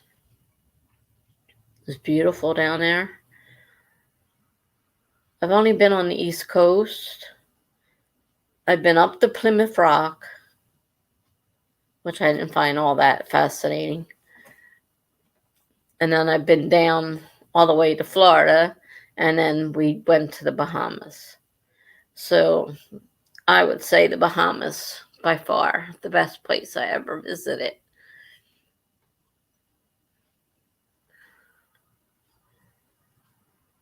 Although I'm not a hot temperature type person, a lot of the tropical heat and stuff was not exactly my favorite, but it was pretty.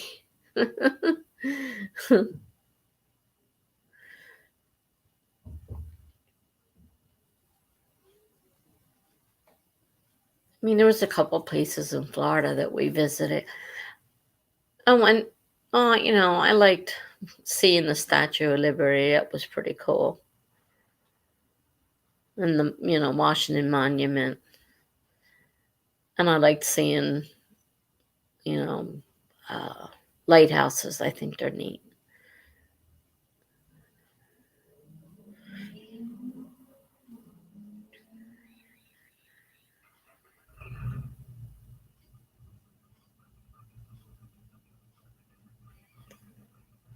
Let's see. BH says, what is your favorite genre to write? I don't know. I'm having fun with this thriller. Sometimes I like writing horror. Depends on my mood. Favorite smack. Favorite snack. We were talking about that earlier. Ice cream and cheesecake. Yummy. And ice cream cheesecake ice cream. That's even better. How many children do I have? I have 3. Are you excited to be writing? Normally I would say yes. Right now I'm just depressed and trying to fight my way through it to write. I'm not exactly thrilled right now. Bad time to ask me that question. Megan says, that's pretty cool. I've never left the U.S. Well, I will probably never leave the U.S. again. That was just before I got divorced. He travels everywhere with his girlfriend, but he never took me too much. We got to go on a couple camping trips now and then, and I got to do all the, housework, and because we didn't go to hotels and stuff, we had a travel trailer, so I had to cook, I had to clean, but he goes on, they leave the country, they all go on cruises all the time. Don't even get me started on him again. Discussed him a little bit last night or the night before. It pisses me off.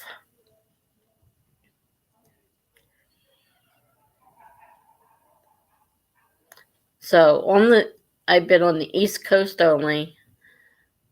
I haven't been any farther over than the first set of states that are on the East Coast. Except maybe Pennsylvania, because Pennsylvania, where it falls, I have been in the middle or so. Wherever Valley Forge is, I've been there in Pennsylvania. And I've been up to, like I said, Plymouth Rock, down to Florida. But not all the way to the tip of Florida. We flew over the Keys, down to the Bahamas, but we didn't stop at the Florida Keys. So I can't technically say it was in all of Florida.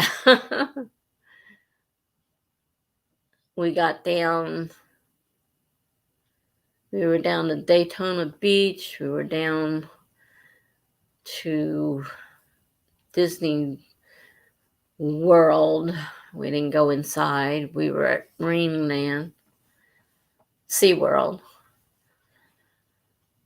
and that area. And we've been to Tampa, St. Pete on the coast where his brother lived. I did get to see that. So yeah, we were on the other. I did get to see the coast because we did fly down there to that for that, but that was before the divorce too. So all that happened just before we got divorced.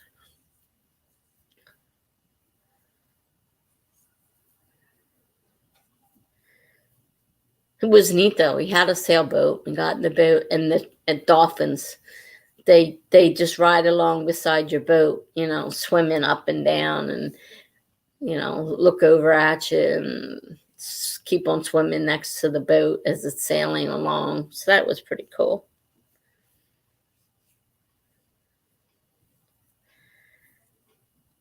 And my son got a chance to go to Mexico, and his sisters were mad because they were grown. So, of course, their father wasn't going to take them. But because he was still young and underage, he took them to Mexico.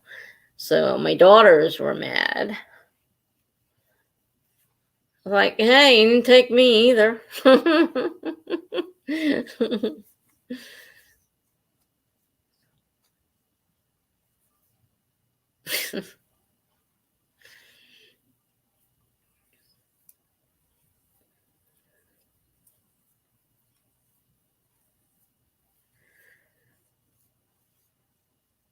I don't think any of my kids have been off the East Coast area, really, except for my son who went to Mexico.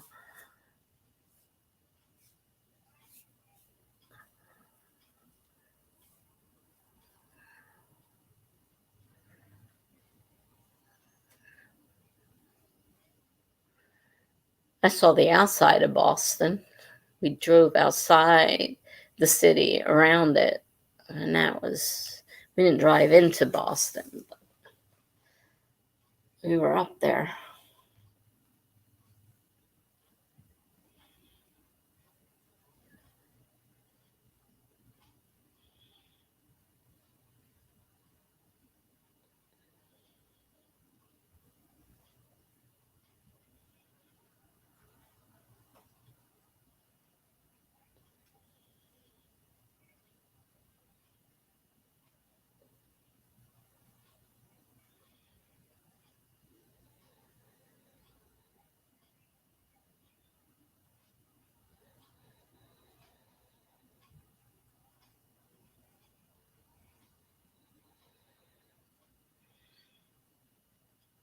It's kind of quiet in here. Do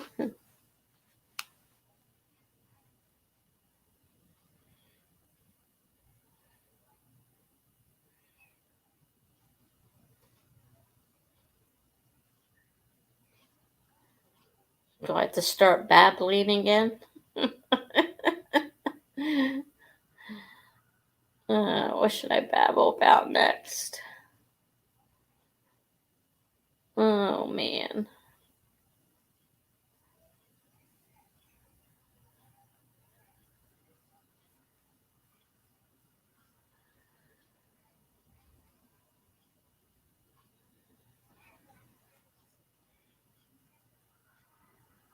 I don't want to do the sleep test tonight. I really don't.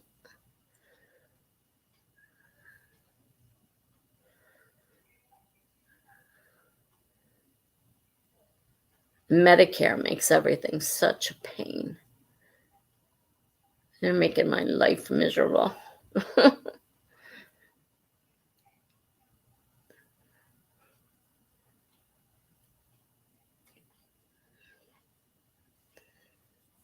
I already know what kind of machine I have to have. I've had so many of these tests, and I've had these, all the insurance companies say I have sleep apnea. Medicare makes up its own rules. The Medicare says, oh, you don't have it. Oh, you can't use that machine. I'm like, for 15 to 20 years now, I've had this and I've done this and I've used this machine, and Medicare says, no, Medicare is the government, so government does what the government wants. Not much I can do about it. I'm not thrilled about tonight. I was surprised when they called and told me I was coming back. I said, I thought you said they told me I didn't have it. So somehow they got around that.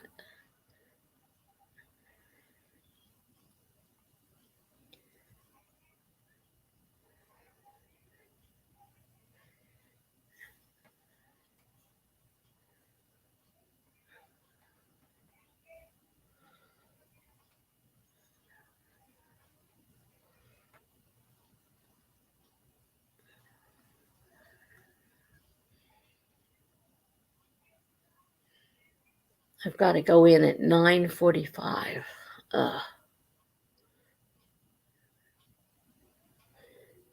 So I got to stay awake. I can't fall asleep.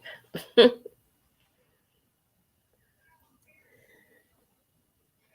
no, Medicare doesn't want to pay for it, is right. And it's the expensive one. That makes it just worse because they don't want to pay for the other one. I have not used the other one because we found out I can't use it already years and years ago. But Medicare does its own thing, and there's not a lot you can do, Medicare has its rules. And they suck. Big time. Nothing I can do about it either.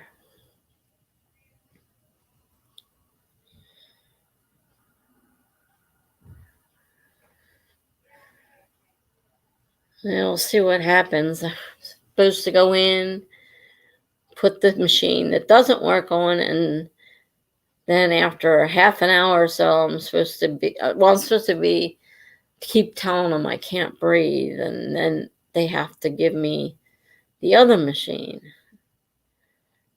But I don't like playing those games.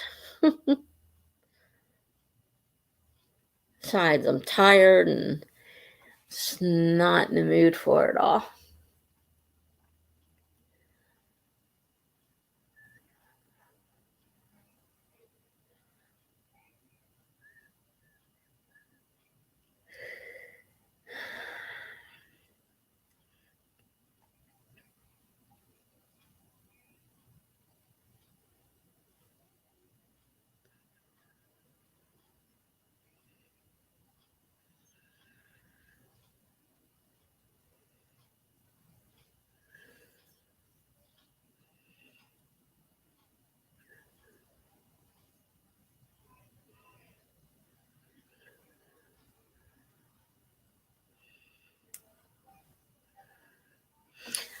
Well, if I could go anywhere I wanted,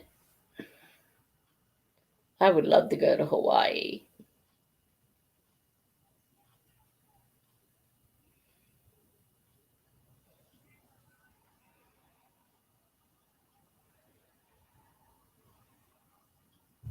I'd love to see a castle.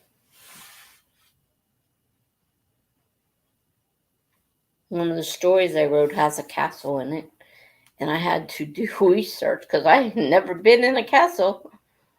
And do research to make it a little bit more realistic. And it's a good thing I did because I thought I knew what people did, and I found out that the jobs I thought they did were different. It was a good thing I looked it up.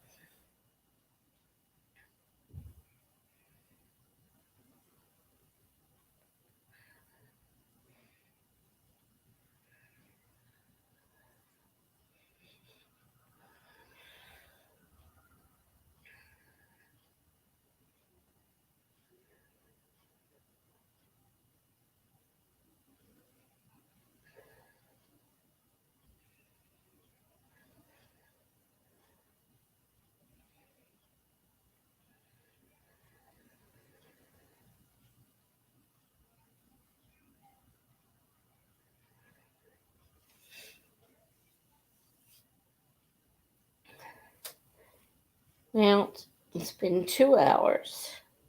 Hard to believe it's been 2 hours. We've had sporadic questions. You can always do a sprint if you want. I have to be out of here by 8, but we got an hour left. So if we don't have any more questions, if you want to do a sprint, we can do a sprint.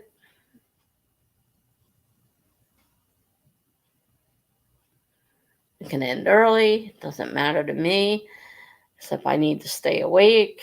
And I so much want to go lay down.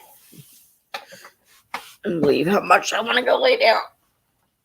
And if I do, I won't wake up. So I can't do that.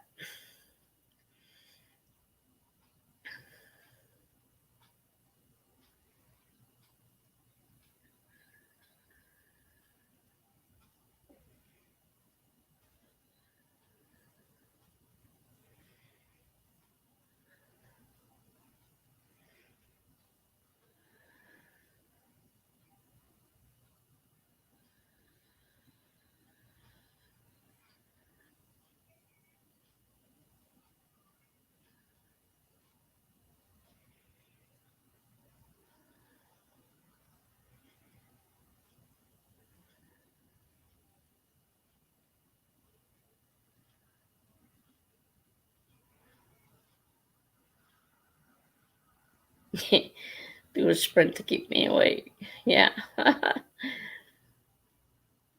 Is anybody want to join me?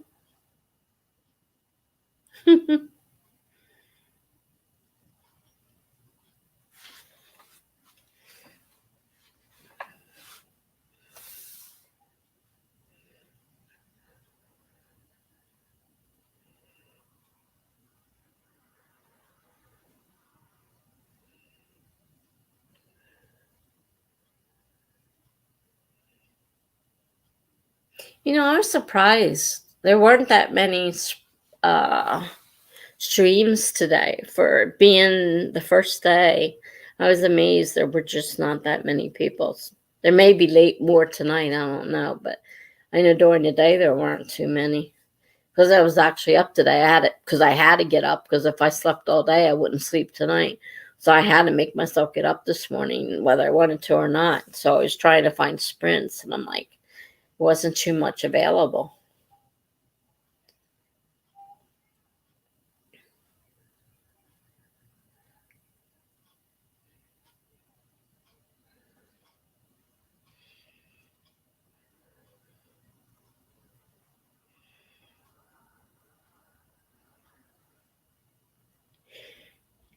Nobody's chatting. Nobody wants to sprint, obviously. Nobody Nobody wants to do anything.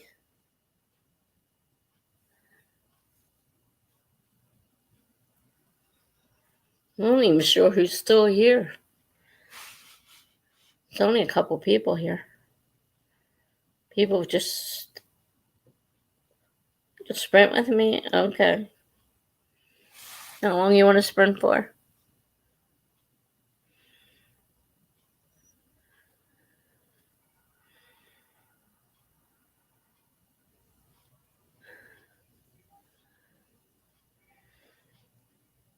$20, $25?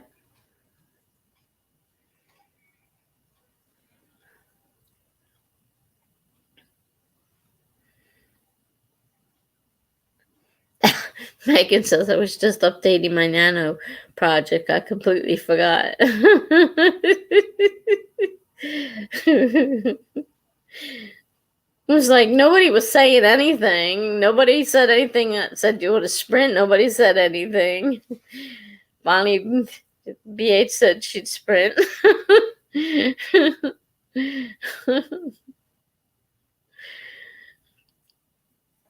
I'll set a timer for 20 minutes then, I guess. You guys to do what you want. I gotta stay awake. I can't go to sleep, even though that's what I want to do.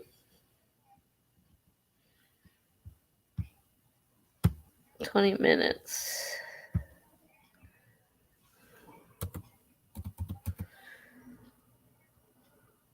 And we're going to start now.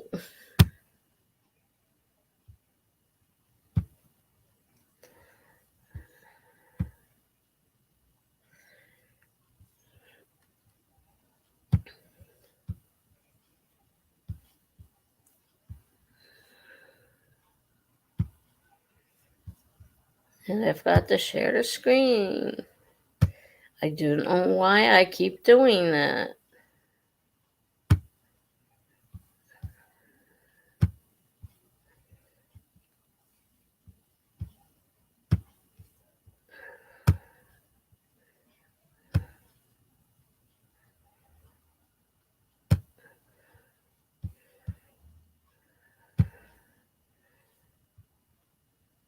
Okay.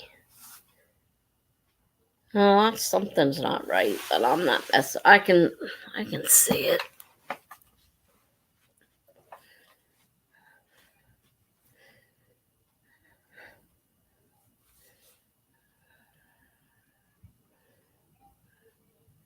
All right.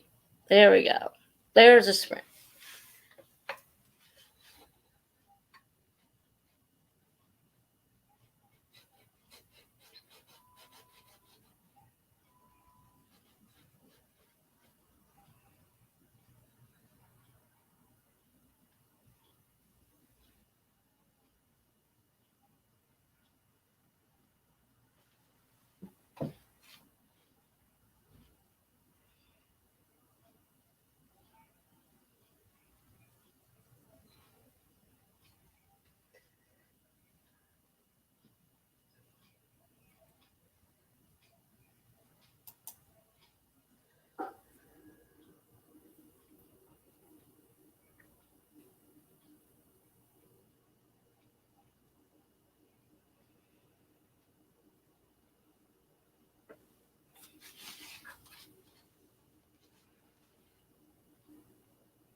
Interesting. That didn't go off. I don't know why.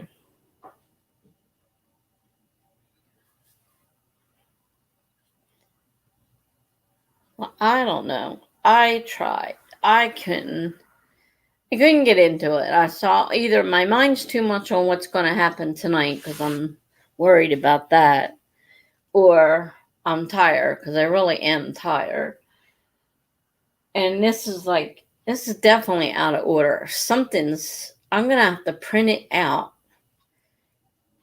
and look at it and try to put it in order because something's definitely not in the right order. That was a total mess. Well, BH wrote a whole page. Cool. Megan wrote some words, not sure how many. Yeah, I wrote some words, but first I couldn't get Word to work again. I just rebooted and it wouldn't work. I did get a few words in, but then I looked at it and I'm thinking, this is definitely not in right order. And the only way I'm going to be able to fix that is to print out what I have up to a certain point and try to lay it out and see what order. It's just not working right. It's definitely not in the right order. Because I keep seeing the same thing. I'm like, didn't I just fix this up there? Why is it down here? So I don't know what I'm doing.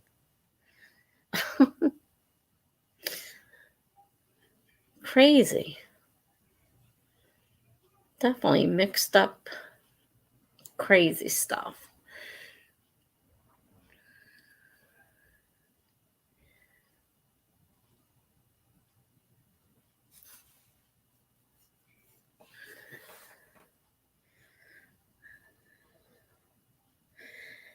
BH says she does hers in sections, so I'll have to put them together eventually too.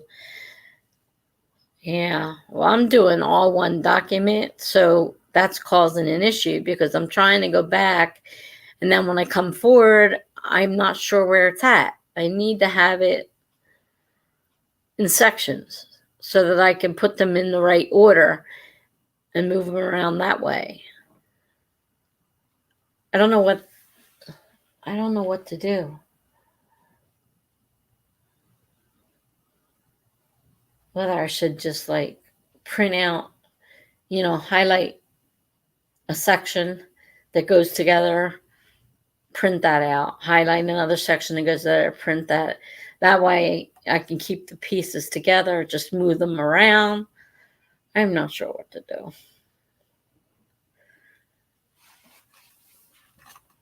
It's just nothing's working right. Definitely not working right. My nerves are shot. I'm sitting here pulling the nails and skin off my fingers because I'm nervous as all get out about tonight. Don't want to do this.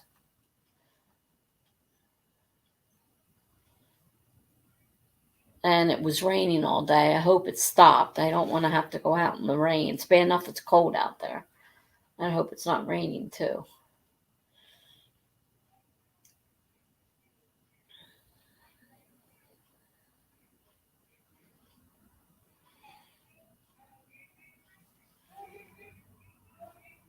Yeah, sections. I'm going to have to do is print them out in sections so that I can actually pick up a section, move it to where it needs to go, and then find what's already typed, and then find the sections that need to move because they're not in the right spot. They're not making any sense.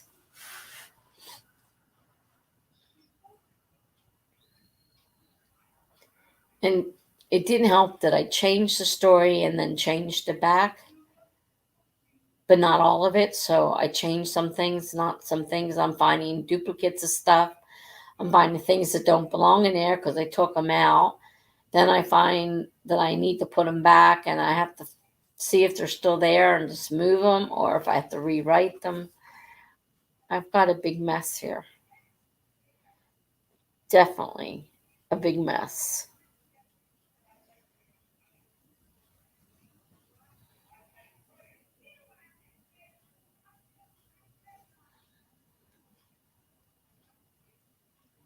I don't know what I'm doing.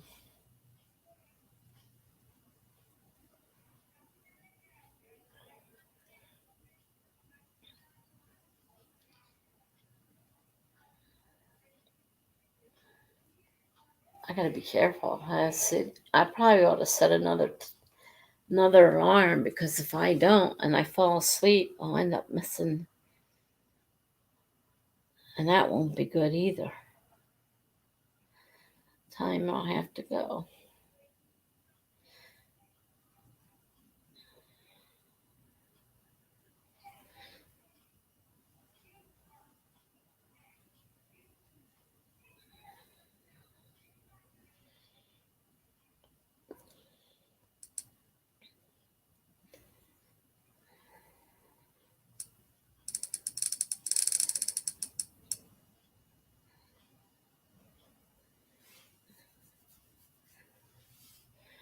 At least that way, if I fall asleep, 9 o'clock, I have to be there by 9:45.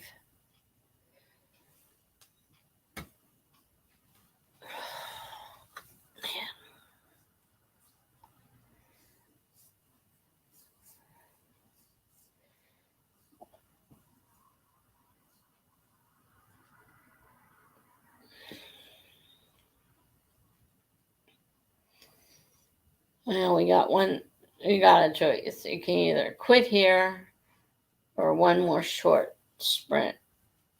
Those are two choices.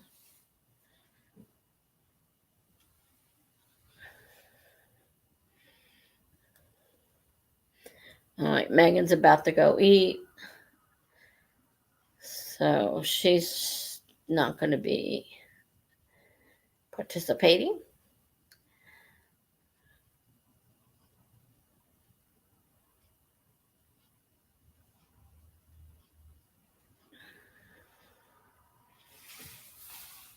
Should I just stop now, guys?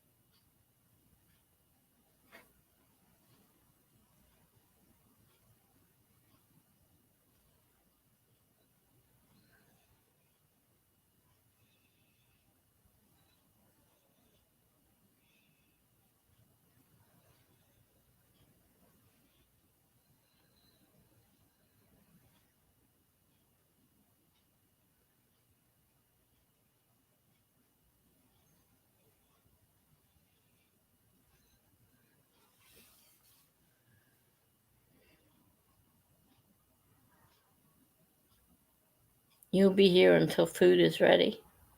You said it would be ready any second now. It's not very long. I know I'm tired, but I know a second isn't very long.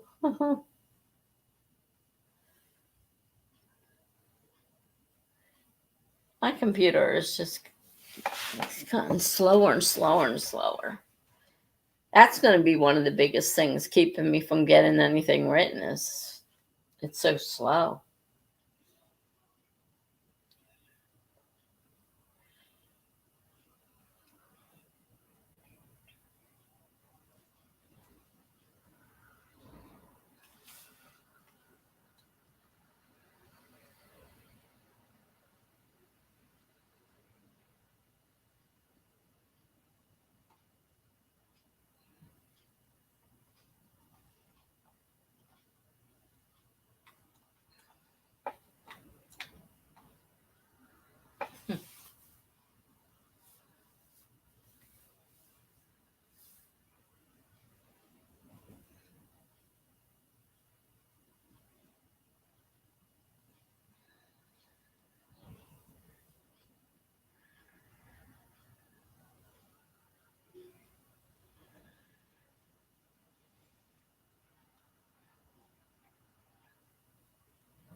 I hate the thought of having to take and print all that out and then try to put it in order.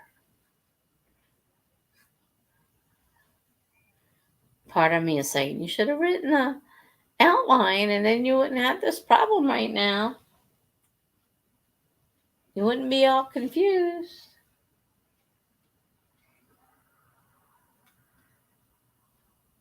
I mean, I've started an outline when I would change the story idea, but I didn't go any further from the start and do anything with it. And now I'm so confused with what I do have written here that I'm not sure I'm getting it in order. I don't know what I'm doing.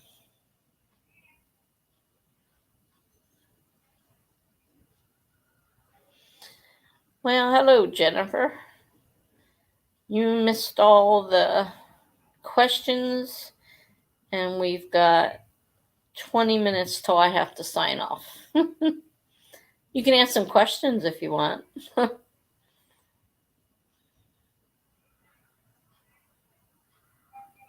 We did one sprint, and I didn't get absolutely nothing done. Everything's a mess. And I have to go for my sleep study, so it's not going to be long tonight. Like I said, 20 minutes is left.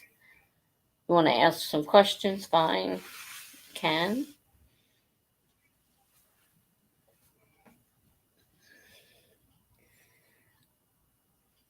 It's okay. Normally it'd be longer, but I can't because I have to go to sleep study tonight. So I'm just waiting till it's time to turn off the computer.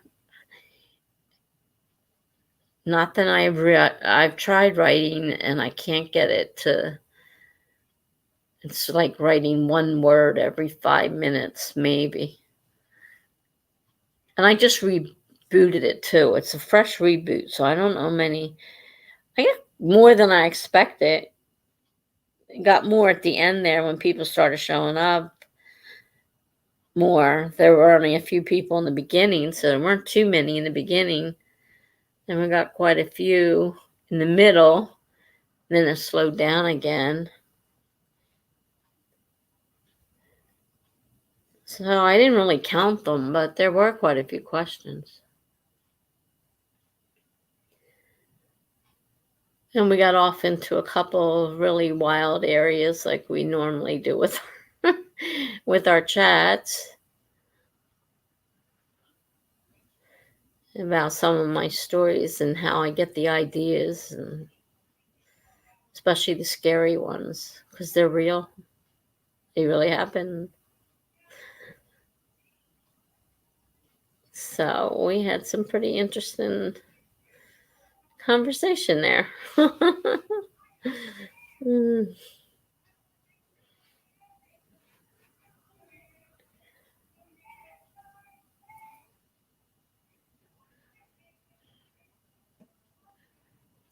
And some of the questions had nothing to do with writing. So there were some regular questions in there too.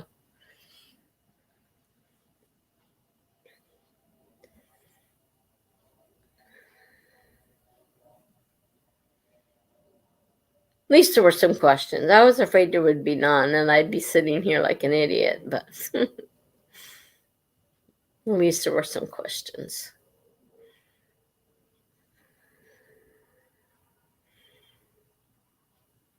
Yeah, you missed a lot. I mean, we talked about a lot of the craziness in my life, like we've talked about before. Some more craziness in my life.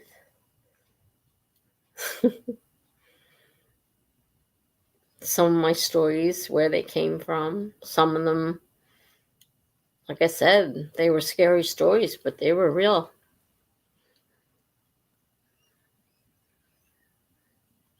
Depends on whether or not you believe in ghosts and things.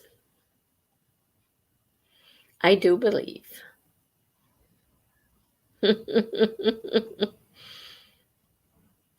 Anything I didn't want to answer? I don't think there was anything that I didn't want to answer. I love hearing about people's lives so much. Paranormal investigator. Well, there you go. We had ghosts. We had poltergeist. We had to leave a house because the ghost in there was trying to attack my mother. And then it tried to throw me out a window. So we had to leave that house. Post haste. There was a spider casually hanging from my kitchen ceiling.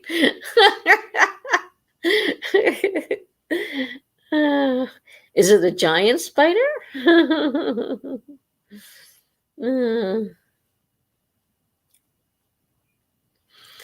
Yeah, well, I've lived like this all my life. It's been craziness. And then they put me away for a while, trying to convince me it was, my mental illness, that I was crazy. And I'm like, I'm pretty sure I saw what I saw. I don't think I'm crazy.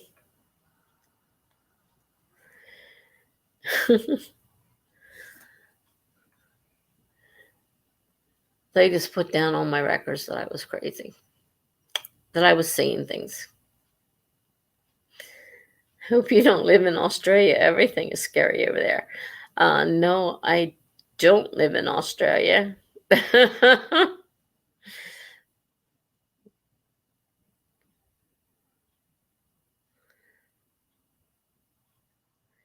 People in the hospital didn't believe me. They thought I was crazy. They put down that I have bipolar disorder with psychosis, and that I was seeing and hearing things. I said, well, I felt them too. They were, in some cases, real. And it's like, no such thing. All part of your disease. No, it's not. Yes, it is. My family believed me because my whole family was that way. I mean, we all saw that stuff. And so,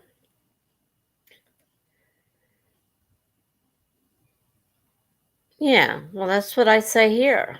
I lived in very haunted houses, and it was normal for me too. But they tried to convince me that I was crazy and there was no such things. And, they just wanted to give me more medication to, knock me out, make me really blah, So I wouldn't believe in that kind of stuff. They wanted to, whatever that word is, they were trying to get my emotions to be deaden my emotions pretty much, so that I didn't think about anything. I'm like, no, it's real. I tell you, it's real. Now, granted, the yellow clay dinosaur that had snakes that were green and were climbing in and out of the holes, those, I believe, were probably part of a little cuckoo. I don't really believe that one was real, but for the most part, I believe in what I saw. My family called that night. I said, look, I don't know what's going on, but the sounds are tremendous. I can't stand it. I swear the train is coming in the house. I swear the plane flying over is coming in through the house. I swear there's somebody standing at that window, second floor, staring in my bedroom window. And I'm like, and there's this yellow thing with green things going in and out of the holes in it. And my family's like, call 911. They called 911 on me and made me go to the hospital.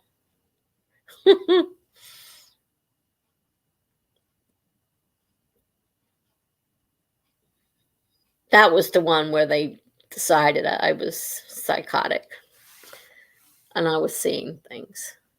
I said it was real except for that yellow thing. Yeah. That was a little bit. That one wasn't real. And they just didn't quite believe me.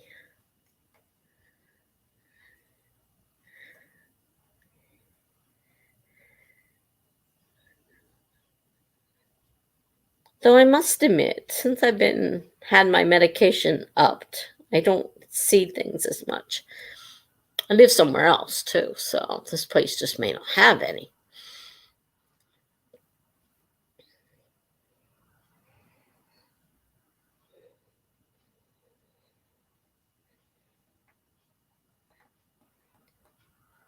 Oh boy. I got 10 minutes and then I have to go. I don't want to go outside. I'm not going to be able to get there any other way, so I got to go outside. And I have to drive in the dark, which I hate driving in the dark. Do you have any kind of night terrors or something similar? Well, I thought it was pretty terrifying, and it happened usually at night more than during the day, so yeah.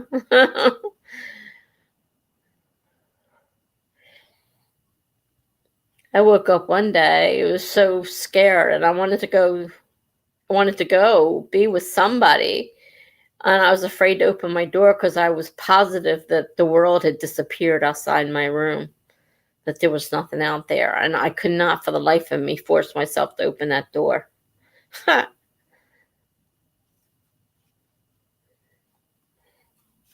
Was a little wacky that night. But for the most part, I do believe. We were talking about some of the stories I wrote about it, some of the crazy things I wrote.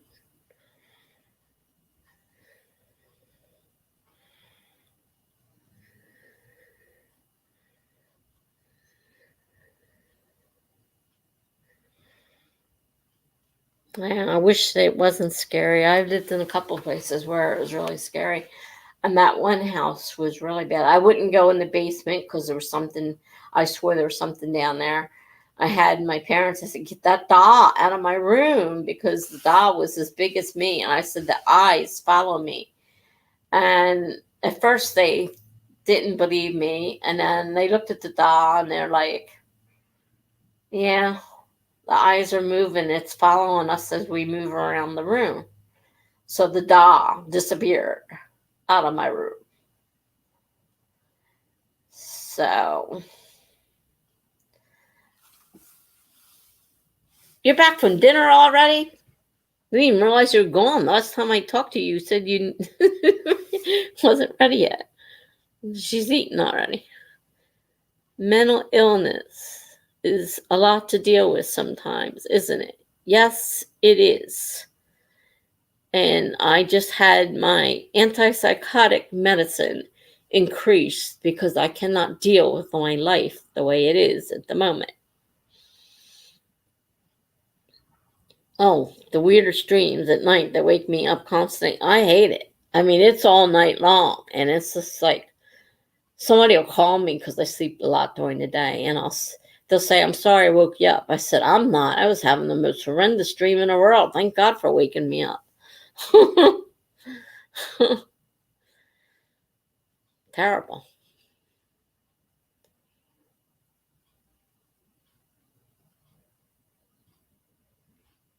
But my mental illness has put me in the hospital twice. And it's not fun being locked up.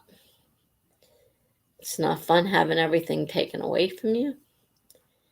You cannot have certain things. Everything you get has to be searched, and you may or may not get it. He took everything, all the laces out of my shoes, and they took just laces out of, there was a tie in my shorts, and they took it out. I'm like, how am I supposed to keep these up now? Thank you very much. Jeez. I had no shoes. I told my daughter, because I couldn't wear my sneakers, had no laces. They took them all away. I said, gotta go get me a pair of slippers or something to put on my feet, because I have to have something on my feet. And they took my shoes. Can't wear them without the laces. Fun, fun, fun.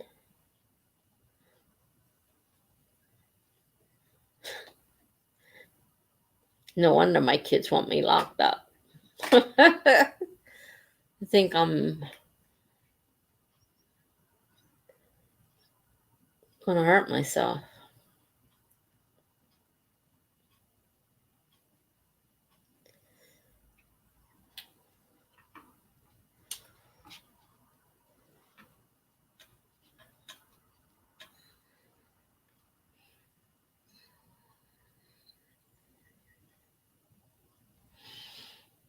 How did my mental illness affect being a parent for you?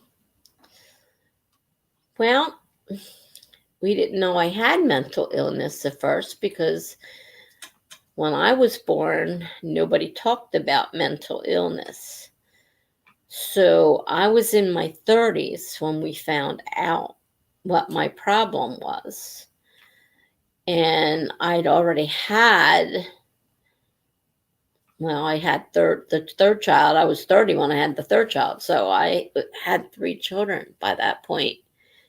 And it was rough. I wrote them a letter, which I posted on my blog, a letter to my children. I said, I'd appreciate it if you read it, but I doubt. Most likely they did. They don't like to read my stuff. They don't care. So,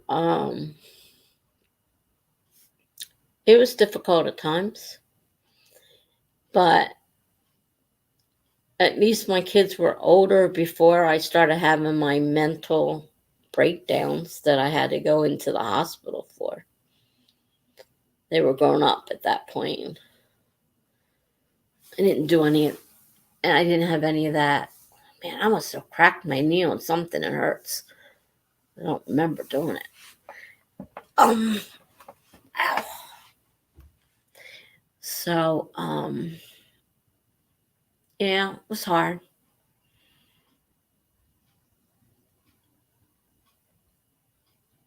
Could have been worse.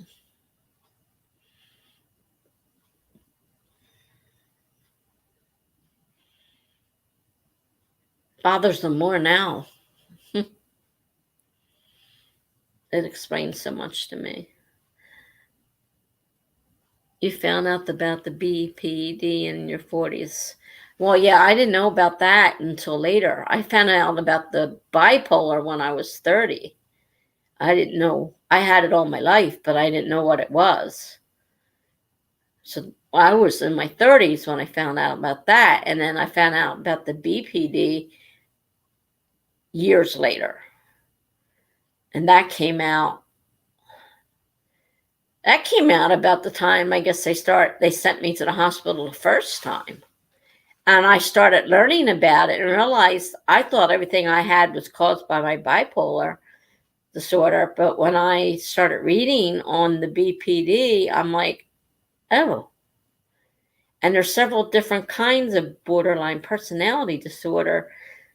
And I have more than one. And that explains certain things that I didn't understand. Because I thought, wait a minute, it's not mentioned under bipolar. What is this? And that's when I found out about the BPD. And I have several different ones, not just one. There's different personality disorders, different kinds. Lots of them. And I've got quite a few of them. And they said that came out probably in my my teen years, because it's usually something traumatic. They said that causes that. That doesn't usually start early in life like bipolar can. So that probably was caused later in my life. Well, I had been almost raped several times. Pretty traumatic, I'd say. And that was certainly a reason to cause what could have happened, what did happen. And it doesn't go away, and you can't really do a lot for it. Right now, I'm just trying to keep my bipolar under control. I have enough trouble with that right now. So she doubled my antipsychotic medicine, and I've been a little bit better the last week or so since then. But yeah, it was hard.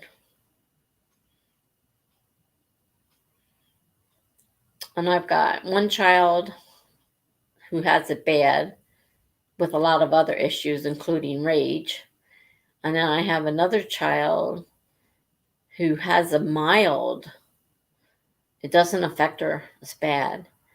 And the other one doesn't have anything. And she's like, I don't understand. I don't understand. I don't understand you. I don't understand it. And unfortunately, we've got some real issues between us because she doesn't understand.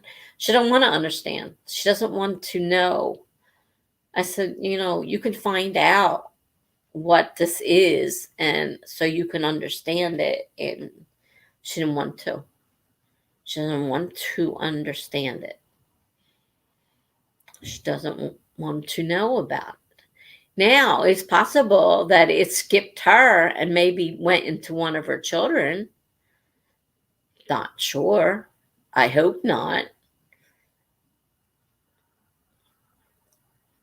Because then she'll have to deal with it. She won't deal with it with me. She gets really bent out of shape if I am not perfect.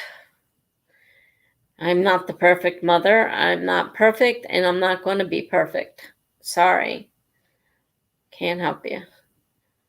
You didn't get the perfect mother. I'm sorry. You lost that. Lost that election. I'm sorry.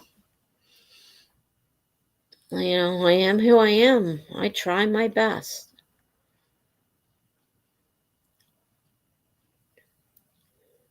So,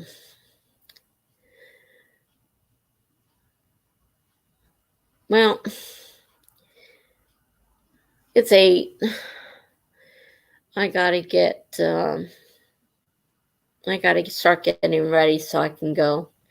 I gotta be over there soon for the sleep study. So I have to go. We can always talk about this another night